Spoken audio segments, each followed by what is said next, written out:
Ma'am Yes. ಎಲ್ಲರೂ video on ಮಾಡ್ಕೊಳ್ಳಿ so that ನನ್ಗೆ ನಿಮ್ ರೆಸ್ಪಾನ್ಸ್ ಗೊತ್ತಾಗತ್ತೆ. ಸೊ ಫಸ್ಟ್ ನಾವು ರಕ್ತಹೀನತೆ ಅಂದ್ರೆ ಏನು, ಅದನ್ನ ನಾವು ಹೇಗೆ ಡಿಫೈನ್ ಮಾಡ್ತೀವಿ ಅಂತ ತಿಳ್ಕೊಳ್ಳೋಣ. ಇಲ್ಲಿ ನೋಡ್ತಾ ಇದ್ದೀರಾ ನೀವು, ಇದು ಕೆಂಪು ರಕ್ತ ಕಣ, ನಾರ್ಮಲ್ ಆಗಿರೋ ಸಹಜ ಸ್ಥಿತಿಯಲ್ಲಿರೋ ಕೆಂಪು ರಕ್ತ ಕಣ ಈ ತರ ಇರುತ್ತೆ. ರಕ್ತಹೀನತೆಯಲ್ಲಿ ಕೆಂಪು ರಕ್ತ ಕಣ ಈ ತರ ಇರುತ್ತೆ. ಸೊ ರಕ್ತಹೀನತೆ ಅಂದ್ರೆ ಏನು, ರಕ್ತಹೀನತೆಯಲ್ಲಿ ಕೆಂಪು ರಕ್ತ ಕಣಗಳ ಸಂಖ್ಯೆ ಕಮ್ಮಿ ಇರಬಹುದು ಅಥವಾ ಅದರಲ್ಲಿರೋ ಹಿಮೋಗ್ಲೋಬಿನ್ ಅಂಶ ಕಮ್ಮಿ ಇರಬಹುದು. ಅದರಿಂದ ಏನಾಗುತ್ತೆ, ಕೆಂಪು ರಕ್ತ ಕಣಗಳ ಆಕ್ಸಿಜನ್ ನ ಹೊತ್ಕೊಂಡು ಹೋಗೋ ಕೆಪಾಸಿಟಿ ಕಮ್ಮಿ ಆಗತ್ತೆ. ನಿಮ್ಗೆಲ್ಲ ಗೊತ್ತಿರೋ ಹಾಗೆ ಈ ಕೆಂಪು ರಕ್ತ ಕಣ ಆಕ್ಸಿಜನ್ ನ ಈ ತರ ಹೊತ್ಕೊಂಡು ಹೋಗಿ ನಮ್ಮ ದೇಹದ ಪ್ರತಿಯೊಂದು ಜೀವಕೋಶಗಳಿಗೂ ಅದನ್ನ ತಲುಪಿಸುತ್ತೆ. ಹೌದು ತಾನೆ? Every RBC carries oxygen to each and every cell of our body. So ಈ ಕ್ಯಾರಿಂಗ್ ಕೆಪಾಸಿಟಿ ರಕ್ತಹೀನತೆಯಲ್ಲಿ ಕಮ್ಮಿ ಆಗತ್ತೆ. ಸೊ ನಾವು ರಕ್ತಹೀನತೆನ ಹೇಗೆ ಡಿಫೈನ್ ಮಾಡ್ತೀವಿ ಅಂದ್ರೆ, ಹಿಮೋಗ್ಲೋಬಿನ್ ಕಾನ್ಸಂಟ್ರೇಷನ್ 11 ಗ್ರಾಮ್ಗಿಂತ ಕಮ್ಮಿ ಇದ್ದಾಗ ಗರ್ಭಿಣಿ ಸ್ತ್ರೀಯರಲ್ಲಿ, ಇದು ನೆನ್ಪಿಡಿ, ಗರ್ಭಿಣಿ ಸ್ತ್ರೀಯರಲ್ಲಿ 11 ಗ್ರಾಮ್ಗಿಂತ ಕಮ್ಮಿ ಇದ್ದಾಗ ನಾವು ಅದನ್ನ ರಕ್ತಹೀನತೆ ಅಂತೀವಿ. ಅದೇ ನಾನ್ ಪ್ರೆಗ್ನೆಂಟ್ ವಿಮೆನ್, ಗರ್ಭಿಣಿ ಇಲ್ದಲೇ ಇರೋ ಹೆಂಗಸ್ರಲ್ಲಿ 12 ಗ್ರಾಮ್ನ ನಾವು ಕಟ್ ಆಫ್ ಆಗಿ ತಗೋತೀವಿ. ಅಂದ್ರೆ ಈಗ ಯಾರು ಗರ್ಭಿಣಿ ಇಲ್ಲ, ನಾರ್ಮಲ್ ಸಹಜ ಸ್ಥಿತಿಯಲ್ಲಿರೋ ಹೆಂಗಸಲ್ಲಿ 12 ಗ್ರಾಮ್ಗಿಂತ ಕಮ್ಮಿ ಇದ್ದಾಗ ರಕ್ತಹೀನತೆ ಅಂತೀವಿ. ಅದೇ ಗರ್ಭಿಣಿ ಸ್ತ್ರೀಯರಲ್ಲಿ 11 ಗ್ರಾಮ್ಗಿಂತ ಕಮ್ಮಿ ಇದ್ರೆ ಹಿಮೋಗ್ಲೋಬಿನ್ ಪರ್ಸೆಂಟೇಜ್, ಅದನ್ನ ನಾವು ರಕ್ತಹೀನತೆ ಅಂತ ಹೇಳ್ತೀವಿ. ಆಮೇಲೆ ಗರ್ಭಿಣಿಯರಲ್ಲಿ ಪ್ರತಿಯೊಂದು ಟ್ರೈಮಿಸ್ಟರ್ಗೂ ನಾವು ಬೇರೆ ಬೇರೆ ಕಟ್ ಆಫ್ ಇಟ್ಕೊಂಡಿದೀವಿ. ಫಸ್ಟ್ ಅಂಡ್ ಥರ್ಡ್ ಟ್ರೈಮಿಸ್ಟರ್ ಅಲ್ಲಿ 11 ಗ್ರಾಮ್ನ ಕಟ್ ಆಫ್ ಅಂತ ಇಟ್ಕೊಂಡ್ರೆ, ಸೆಕೆಂಡ್ ಟ್ರೈಮಿಸ್ಟರ್ ಅಲ್ಲಿ 10.5 ಗಿಂತ ಕಮ್ಮಿ ಇದ್ರೆ ಅನಿಮಿಯಾ ಅಂತೀವಿ. ಅದು ಯಾಕೆ ಅಂತ ನಾನು ನಿಮ್ಗೆ ಮುಂದಕ್ಕೆ ಹೇಳ್ಕೊಡ್ತೀನಿ. ಸೊ ಇಲ್ಲಿ ಮುಖ್ಯವಾದ ವಿಷಯ ನೀವು ನೆನ್ಪಿಟ್ಕೊಬೇಕಾಗಿರೋದಂದ್ರೆ, ಹಿಮೋಗ್ಲೋಬಿನ್ 11 ಪಾಯಿಂಟ್ಗಿಂತ ಕಮ್ಮಿ ಇದ್ರೆ ಗರ್ಭಿಣಿ ಸ್ತ್ರೀಯರಲ್ಲಿ ಅದನ್ನ ನಾವು ರಕ್ತಹೀನತೆ ಅಂತ ಹೇಳ್ತೀವಿ. ಈ ರಕ್ತಹೀನತೆನ ನಾವು ಹೇಗೆ ಕ್ಲಾಸಿಫೈ ಮಾಡ್ತೀವಿ ಅಂದ್ರೆ, WHO ಪ್ರಕಾರ ಮೈಲ್ಡ್, ಮಾಡರೇಟ್, ಸಿವಿಯರ್. ಮೈಲ್ಡ್ ಅಂದ್ರೆ 10 to 10.9 ಇದ್ರೆ ಅದನ್ನ ಮೈಲ್ಡ್ ಅಂತ ಹೇಳ್ತೀವಿ. ಅಂದ್ರೆ 11 ಗ್ರಾಮ್ಗಿಂತ ಕಮ್ಮಿ ಬಟ್ 10 ಗ್ರಾಮ್ಗಿಂತ ಜಾಸ್ತಿ ಇರೋದನ್ನ ಮೈಲ್ಡ್ ಅಂದ್ರೆ ಸೌಮ್ಯವಾದ ರಕ್ತಹೀನತೆ ಅಂತ ಹೇಳ್ತೀವಿ. Next moderate. ಮಾಡರೇಟ್ ಅಂದ್ರೆ ಮಧ್ಯಮ, ಇದು 7 ಆಗ್ಬೇಕು, 9 ಆಗಿದೆ. 7 to 9.9 ಇದ್ರೆ ಹಿಮೋಗ್ಲೋಬಿನ್, ಅದನ್ನ ನಾವು ಮಾಡರೇಟ್ ಅನಿಮಿಯಾ ಅಥವಾ ಮಧ್ಯಮ ಪ್ರಮಾಣದ ರಕ್ತಹೀನತೆ ಅಂತ ಹೇಳ್ತೀವಿ. ಸಿವಿಯರ್ ಅಂದ್ರೆ ತೀವ್ರತರವಾದ ರಕ್ತಹೀನತೆ, 7 ಗ್ರಾಮ್ಗಿಂತ ಕಮ್ಮಿ ಇದ್ದಾಗ ಅದನ್ನ ತೀವ್ರತರವಾದ ರಕ್ತಹೀನತೆ ಅಂತ ಹೇಳ್ತೀವಿ. ಅದನ್ನೇ ನಮ್ಮ ICMR ಇನ್ನೊಂದ್ ಸ್ವಲ್ಪ ಬೇರೆ ರೀತಿ ಕ್ಲಾಸಿಫಿಕೇಶನ್ ಮಾಡಿದೆ. ತುಂಬಾ ಡಿಫ್ರೆನ್ಸ್ ಇಲ್ಲ, ಮೈಲ್ಡ್ ಮಾಡರೇಟ್ ಸೇಮ್ ಇದೆ, ಬಟ್ ಸಿವಿಯರ್ನ ಅದು ಸಿವಿಯರ್ ಅಂಡ್ ವೆರಿ ಸಿವಿಯರ್ ಅಂತ ಕ್ಲಾಸಿಫಿಕೇಶನ್ ಎಕ್ಸ್ಟ್ರಾ ಮಾಡಿದೆ. ಯಾಕಂದ್ರೆ ವೆರಿ ಸಿವಿಯರ್ ಅಂದ್ರೆ ಅದು ತುಂಬಾ ಕ್ರಿಟಿಕಲ್ ಕಂಡೀಷನ್ ಆಗುತ್ತೆ. ಅದನ್ನ ನೋಟಿಫೈ ಮಾಡ್ಲಿಕ್ಕೋಸ್ಕರ ಇದನ್ನ 4 ಕ್ಲಾಸಿಫಿಕೇಶನ್ ICMR ಮಾಡಿದೆ. ICMR ಅಂದ್ರೆ ನಮ್ಮ ಇಂಡಿಯಾದ ರಿಸರ್ಚ್ ಇನ್ಸ್ಟಿಟ್ಯೂಷನ್ ಅದು. ಸೊ ಈಗ ಅನಿಮಿಯಾನ ಏನಕ್ಕೆ ನಾವು ಮಧ್ಯಮ ಅಥವಾ ಸೌಮ್ಯ ಅಥವಾ ತೀವ್ರತರವಾದ ಅನಿಮಿಯಾ ಅಂತ ತಿಳ್ಕೊಬೇಕು ಅಂದ್ರೆ, ಅದರಿಂದ ನಮ್ಗೆ ಏನ್ ಸಹಕಾರ ಆಗತ್ತೆ ಅಂತ ನಾನು ನಿಮಗೆ ಮುಂದೆ ತಿಳಿಸ್ಕೊಡ್ತೀನಿ. ಈಗ ಪ್ರಿವೆಲೆನ್ಸ್ ಆಫ್ ದ ಡಿಸೀಸ್ ಅಂದ್ರೆ ಯಾವ್ದೇ ಗೊತ್ತಾ ರೋಗದ ಬಗ್ಗೆ, ಅದ್ರದ್ದು ಪರ್ಸೆಂಟೇಜ್ ಎಷ್ಟಿದೆ, ಅದರಿಂದ ನಮ್ಮ ಸೊಸೈಟಿಲಿ ಎಷ್ಟು ಬರ್ಡನ್ ಇದೆ ಅನ್ನೋದನ್ನ ನಾವು ತಿಳ್ಕೊಬೇಕು. ಅದರಿಂದ ನಮ್ಮ ಸೊಸೈಟಿ ಹೆಂಗ್ ಅಫೆಕ್ಟ್ ಆಗತ್ತೆ ಅನ್ನೋದನ್ನ ತಿಳ್ಕೊಬೇಕು. ಸೊ ರಕ್ತಹೀನತೆ, ಗರ್ಭಿಣಿಯರಲ್ಲಿ ರಕ್ತಹೀನತೆ ಅನ್ನೋದು ತುಂಬಾ ತುಂಬಾ ಸಾಮಾನ್ಯವಾದ ತೊಂದರೆ. ಅದು ನಮ್ಮ ಭಾರತದಲ್ಲ ಅಷ್ಟೇ ಅಲ್ಲ, ಇಡೀ ಪ್ರಪಂಚದಲ್ಲಿ ತುಂಬಾ ಕಾಮನ್ ಆದ ಪ್ರಾಬ್ಲಮ್ ಆಗಿದೆ. ಅದರಲ್ಲೂ ಡೆವಲಪಿಂಗ್ ಕಂಟ್ರೀಸ್ ಅಂದ್ರೆ ಇನ್ನು ಅಭಿವೃದ್ಧಿ ಹೊಂದುತ್ತಿರೋಂತ ದೇಶಗಳಲ್ಲಿ ಇದು ಮ್ಯಾಟರ್ನಲ್ ಮಾರ್ಟಾಲಿಟಿಗೆ ಅಂದ್ರೆ ತಾಯಂದಿರ ಸಾವಿಗೆ ತುಂಬಾ ಮುಖ್ಯವಾದ ಕಾರಣ ಆಗಿದೆ ಅಂತ ಹೇಳ್ಬೋದು. WHO ಅಂತ ನೀವು ಕೇಳಿರ್ಬೋದು, ಒಂದು ಸಂಸ್ಥೆ ಹೆಸರು ವರ್ಲ್ಡ್ ಹೆಲ್ತ್ ಆರ್ಗನೈಸೇಷನ್ ಅಂತೀವಿ. ಅದ್ರ ಪ್ರಕಾರ ಇಡೀ ಪ್ರಪಂಚದಲ್ಲಿ 40% ಗರ್ಭಿಣಿಯರಲ್ಲಿ ಈ ರಕ್ತಹೀನತೆ ಕಂಡು ಬರುತ್ತೆ. ಅಂದ್ರೆ ನೀವು 10 ಜನ ಮಹಿಳೆಯರನ್ನ ಗರ್ಭಿಣಿಯರನ್ನ ತಗೊಂಡದ್ರಲ್ಲಿ 4 ಜನಕ್ಕೆ ರಕ್ತಹೀನತೆ ಇದೆ ಅಂತ ಹೇಳ್ಬೋದು. ಇದರಲ್ಲಿ ಈ ರಕ್ತಹೀನತೆ ಇಡೀ ಪ್ರಪಂಚದಲ್ಲಿ ಸೌತ್ ಈಸ್ಟ್ ಏಷ್ಯಾದಲ್ಲಿ ಜಾಸ್ತಿ ಇದೆ, ನೆಕ್ಸ್ಟ್ ಆಫ್ರಿಕಾದಲ್ಲಿ ಜಾಸ್ತಿ ಇದೆ. ನಮ್ಮ ಭಾರತ ಸೌತ್ ಈಸ್ಟ್ ಏಷ್ಯಾಕ್ಕೆ ಸೇರುತ್ತೆ. ಈ ಮ್ಯಾಪ್ ನೋಡಿದ್ರೆ ನಿಮಗೆ ಗೊತ್ತಾಗತ್ತೆ, ನಮ್ಮ ಭಾರತ ಸೌತ್ ಈಸ್ಟ್ ಏಷ್ಯಾ ಅಂದ್ರೆ ಈ ಭಾಗ ಎಲ್ಲಿ ನಾನು ಮಾರ್ಕ್ ಮಾಡಿನಲ್ಲ, ಈ ಭಾಗದಲ್ಲಿ ಹೈಯೆಸ್ಟ್ ಪ್ರಿವೆಲೆನ್ಸ್. ಇಲ್ಲಿ ನೋಡ್ಬೋದು ನೀವು, ಆಫ್ರಿಕಾದಲ್ಲಿ 46% ಇದೆ, ಅದೇ ಅಮೆರಿಕದಲ್ಲಿ 25% ಇದೆ, ಸೌತ್ ಈಸ್ಟ್ ಏಷ್ಯಾದಲ್ಲಿ 48 ಅಂದ್ರೆ ಹೈಯೆಸ್ಟ್ ಸೌತ್ ಈಸ್ಟ್ ಏಷ್ಯಾದಲ್ಲಿದೆ. ಯುರೋಪ್ ಅಲ್ಲಿ 26.5 ಇದೆ, ಈಸ್ಟರ್ನ್ ಮೆಡಿಟೇರಿಯನ್ ದೇಶಗಳಲ್ಲಿ 40%, ವೆಸ್ಟರ್ನ್ ಪ್ಯಾಸಿಫಿಕ್ ಅಲ್ಲಿ 33%. ಸೊ ಸೌತ್ ಈಸ್ಟ್ ಏಷ್ಯಾ ಇದು ದಲ್ಲಿ ಅನಿಮಿಯಾದ ಪ್ರಮಾಣ ತುಂಬಾ ಹೆಚ್ಚಿಗೆ ಕಂಡು ಬರುತ್ತೆ. ಅದರಲ್ಲೂ ಸೌತ್ ಈಸ್ಟ್ ಏಷ್ಯನ್ ಕಂಟ್ರೀಸ್ ನಲ್ಲಿ ಇಡೀ ಪ್ರಪಂಚದಲ್ಲಿ ಏನು ಮ್ಯಾಟರ್ನಲ್ ಡೆತ್ಸ್ ಆಗ್ತವೆ, ಅಂದ್ರೆ ತಾಯಂದಿರಲ್ಲಿ ಏನು ಸಾವು ಕಂಡು ಬರುತ್ತಲ್ಲ, ಅದ್ರಲ್ಲಿ 50% ಈ ಸೌತ್ ಈಸ್ಟ್ ಏಷ್ಯಾದಲ್ಲಿ ಕಂಡು ಬರುತ್ತೆ. ಅದಕ್ಕೆ ಮುಖ್ಯವಾದ ಕಾರಣ ಈ ರಕ್ತಹೀನತೆ. ಈಗ prevalence of anaemia in India, ಈಗ ನಮ್ದು ದೇಶ ಸೌತ್ ಈಸ್ಟ್ ಏಷ್ಯಾದಲ್ಲಿ ಬರುತ್ತೆ. ಹಾಗಾಗಿ ನಮ್ಮ ದೇಶದಲ್ಲೂ ಗರ್ಭಿಣಿಯರಲ್ಲಿ ಈ ರಕ್ತಹೀನತೆ ತುಂಬಾ ಕಾಮನ್ ಆಗಿ ಕಂಡು ಬರುತ್ತೆ. ನಮ್ಮ ದೇಶದಲ್ಲಿ ಮುಂಚೆ ಅಂದ್ರೆ ಮುಂಚಿನ ಸರ್ವೆ ಪ್ರಕಾರ ಆಲ್ಮೋಸ್ಟ್ 58% ಇತ್ತು ಅನಿಮಿಯಾದ ಪ್ರಮಾಣ. ಬಟ್ ಈಗ ರೀಸೆಂಟ್ ಸರ್ವೆ ಏನಿದೆ ಅದರಲ್ಲಿ ಸ್ವಲ್ಪ ಕಮ್ಮಿ ಆಗಿದೆ, 50% ಕಂಡು ಬಂದಿದೆ. 2005 to 2006 ಅಲ್ಲಿ ಮಾಡಿದ ಸರ್ವೆನಲ್ಲಿ 58% ಇತ್ತು. ಅದೇ 2015 to 16 ಮಾಡಿದ ಸರ್ವೆನಲ್ಲಿ 50%, ಅಂದ್ರೆ ಸ್ವಲ್ಪ ಕಮ್ಮಿ ಆಗಿದೆ. ಅಂತೂ ಇದು ತುಂಬಾನೇ ಜಾಸ್ತಿ. ನೀವು ಬೇರೆ ದೇಶಗಳಿಗೆ ಕಂಪೇರ್ ಮಾಡಿ ನೋಡಿದ್ರೆ ಇದು ತುಂಬಾನೇ ಜಾಸ್ತಿ. ಹಾಲುಡಿಸೋ ತಾಯಂದಿರಲ್ಲಿ 58% ಅನಿಮಿಯಾನ ನಾವು ಕಾಣಿಸಬಹುದು. ಈಗ ನಮ್ಮ ದೇಶದಲ್ಲಿ ಪ್ರತಿಯೊಂದು ರಾಜ್ಯದಲ್ಲೂ ಯಾವ ರೀತಿ ಇದೆ ಅನಿಮಿಯಾ ಪ್ರಮಾಣ ನೋಡೋಣ. ಈ ಕೆಂಪು ಕಲರ್ ಅಲ್ಲಿ ಯಾವ ರಾಜ್ಯಗಳಿದಾವಲ್ಲ ಅವು ತುಂಬಾ ಜಾಸ್ತಿ ಪ್ರಿವ್ಯಾಲೆನ್ಸ್ ಇರೋಂಥವು. ಅನಿಮಿಯಾ ಈ ರಾಜ್ಯಗಳಲ್ಲಿ ತುಂಬಾ ಜಾಸ್ತಿ ಇದೆ. ಗುಜರಾತ್, ಮಧ್ಯಪ್ರದೇಶ್, ಜಾರ್ಖಂಡ್ ಎಲ್ಲ ಅದ್ರಲ್ಲಿ ಬರುತ್ತೆ. ನೆಕ್ಸ್ಟ್ ಈ ಆರೆಂಜ್ ಕಲರ್. ನೆಕ್ಸ್ಟ್ ಕರ್ನಾಟಕ. ಅಂದ್ರೆ ನಮ್ಮ ಕರ್ನಾಟಕ ಬೇರೆ ರಾಜ್ಯಗಳಿಗೆ ಹೋಲಿಸಿದ್ರೆ ಬೆಟರ್ ಇದೆ. ಬಟ್ ಬೆಸ್ಟ್ ರಾಜ್ಯಗಳಿಗೆ ಹೋಲಿಸಿದ್ರೆ ನಾವ್ ಇನ್ನು ಹಿಂದೆ ಇದೀವಿ. ನೀವು ನೋಡ್ತಾ ಇರ್ಬೋದು, ಇಲ್ಲಿ ಕೇರಳ ಇದೆ, ಜಸ್ಟ್ 21% ಇದೆ ಕೇರಳದಲ್ಲಿ ರಕ್ತಹೀನತೆಯ ಪ್ರಮಾಣ. ಅದೇ ನಮ್ಮ ಕರ್ನಾಟಕದಲ್ಲಿ 46% ಇದೆ. ಅಂದ್ರೆ ನಾವು ಕೇರಳದಿಂದ ಬಹಳ ಬಹಳ ಹಿಂದೆ ಇದೀವಿ. ಈಗ ನಮ್ಮ ದೇಶದಲ್ಲಿ ಏನಕ್ಕೋಸ್ಕರ ರಕ್ತಹೀನತೆ ಇಷ್ಟು ಕಾಮನ್ ಅಂತ ನಾವು ತಿಳ್ಕೊಬೇಕಲ್ವಾ. ಯಾವುದೇ ಒಂದು ತೊಂದರೆನ ನಾವು ಪರಿಹಾರ ಮಾಡ್ಬೇಕಂದ್ರೆ ಏನ್ ತಿಳ್ಕೊಬೇಕು ಮೊದಲು? ಆ ತೊಂದರೆಗೆ ಏನ್ ಕಾರಣ ಅಂತ ತಿಳ್ಕೊಬೇಕು. ಸೊ ಏನ್ ಕಾರಣಗಳು ಅಂತ ನೋಡಿದಾಗ ಈ ಕಾರಣಗಳು ನಮಗೆ ಕಂಡು ಬರುತ್ತೆ. ಏನಂದ್ರೆ ಪುವರ್ ಈಟಿಂಗ್ ಹ್ಯಾಬಿಟ್ಸ್, ಅಂದ್ರೆ ಸರಿಯಾಗಿ ಊಟ ಮಾಡ್ದಲೇ ಇರೋದು, ಪೌಷ್ಟಿಕಾಂಶ ಇರೋಂತ ಊಟ ಮಾಡ್ದಲೇ ಇರೋದು. ಇನ್ನೊಂದು ಬೇಗ ಮದುವೆ ಆಗೋದು ಮತ್ತೆ ಬೇಗ ಪ್ರೆಗ್ನೆಂಟ್ ಆಗೋದು, ಪದೇ ಪದೇ ಪ್ರೆಗ್ನೆಂಟ್ ಆಗೋದು, ಮತ್ತೆ 2 ಡೆಲಿವರಿಗಳ ಮಧ್ಯೆ ಗ್ಯಾಪ್ ಇಲ್ದಲೇ ಇರೋದು. ನೀವೆಲ್ಲ ನೋಡಿರ್ಬೋದು ನಿಮ್ಮ ಹಾಸ್ಪಿಟಲ್ಗಳಲ್ಲಿ 16 ವರ್ಷ 17 ವರ್ಷಕ್ಕೆ ಪ್ರೆಗ್ನೆಂಟ್ ಆಗಿ ಬರ್ತಾರೆ. ಅದಾಗಿ ನೆಕ್ಸ್ಟ್ ಇಯರ್ಗೆ ಮತ್ತೆ ಪ್ರೆಗ್ನೆಂಟ್ ಆಗಿ ಬರ್ತಾರೆ. ಡೆಲಿವರಿ ಆಗಿ 1 ವರ್ಷ ಆಗಿರಲ್ಲ, 6 ತಿಂಗಳಾಗಿರಲ್ಲ, ಮತ್ತೆ ಪ್ರೆಗ್ನೆಂಟ್ ಆಗಿ ಬರ್ತಾರೆ. 5-6 ಗರ್ಭಿಣಿಯರಾಗ್ತಾರೆ. ಇವೆಲ್ಲ ಕಾರಣದಿಂದ ನಮ್ಮಲ್ಲಿ ರಕ್ತಹೀನತೆ ಜಾಸ್ತಿ ಕಂಡು ಬರುತ್ತೆ. ಅದ್ರ ಜೊತೆಗೆ lack of accessible health care facilities. ತುಂಬಾ ಜನ ಹೆಂಗಸರಿಗೆ ಡಾಕ್ಟರ್ ಹತ್ರ ಹೋಗಿ ತೋರಿಸ್ಕೊಂಡು ಚಿಕಿತ್ಸೆ ಪಡೆಯುವಂತ ಒಂದು ಅವಕಾಶ ತುಂಬಾ ಕಮ್ಮಿ ಇರುತ್ತೆ. ಅದ್ರ ಜೊತೆಗೆ ಜಂತುಗಳ ಇನ್ಫೆಕ್ಷನ್. ನಮ್ಮ ದೇಶದಲ್ಲಿ ಕುಕ್ಮರ್ ಇನ್ಫೆಸ್ಟೇಷನ್ ಅಂತ ಏನಂತೀವಿ ಅದು ತುಂಬಾ ಜಾಸ್ತಿ ಇದೆ. ಅದರಿಂದನೂ ರಕ್ತಹೀನತೆ ಜಾಸ್ತಿ ಕಂಡು ಬರುತ್ತೆ. ಜೊತೆಗೆ ಮಲೇರಿಯಾ ಇಂದ, ಮತ್ತೆ ಮಣ್ಣಿನಲ್ಲಿ ಪೌಷ್ಟಿಕಾಂಶಗಳ ಕೊರತೆ ಇರೋದ್ರಿಂದ ಊಟದಲ್ಲೂ ಪೌಷ್ಟಿಕಾಂಶದ ಕೊರತೆ ಕಂಡು ಬರುತ್ತೆ. ಮತ್ತೆ ನಮ್ಮ ದೇಶದ ಕೆಲವು ಭಾಗಗಳಲ್ಲಿ ಹಿಮೋಗ್ಲೋಬಿನೋಪತೀಸ್ಗಳು ಜಾಸ್ತಿ ಕಂಡು ಬರುತ್ತೆ. ಹಿಮೋಗ್ಲೋಬಿನೋಪತೀಸ್ ಅಂದ್ರೆ ಥಲಸೀಮಿಯಾ, ಸಿಕಲ್ ಸೆಲ್ ಡಿಸೀಸ್ ಅಂತವು. ಆ ರೋಗಗಳು ಎಲ್ಲಿ ಹೆಚ್ಚಿದೆ ಅಲ್ಲಿ ಅನಿಮಿಯಾದ ಪ್ರಮಾಣ ಹೆಚ್ಚಿಗೆ ಕಂಡು ಬರುತ್ತೆ.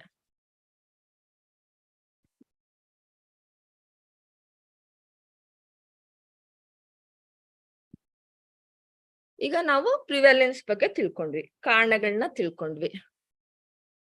ಇವಾಗ ಕ್ಲಾಸಿಫಿಕೇಶನ್. ಈಗ ಅನಿಮಿಯಾನ ನಾವು ತೀವ್ರತೆ ಮೇಲೆ ಕ್ಲಾಸಿಫೈ ಮಾಡಿದ್ವಿ, ಮೈಲ್ಡ್, ಮಾಡರೇಟ್, ಸಿವಿಯರ್ ಅಂತ. ಈಗ ಏನ್ರಿಂದ ಆಯ್ತು ಅದ್ರ ಮೇಲೂ ನಾವು ಕ್ಲಾಸಿಫೈ ಮಾಡ್ಬೋದು ಅನಿಮಿಯಾನ. ಒಂದು ಅಕ್ವೈರ್ಡ್ ಅಂತೀವಿ, ಒಂದು ಇನ್ಹೆರಿಟೆಡ್ ಅಂತೀವಿ. ಇನ್ಹೆರಿಟೆಡ್ ಅಂದ್ರೆ ಜನ್ಮಜಾತವಾಗಿ ಬಂದಿದ್ದು.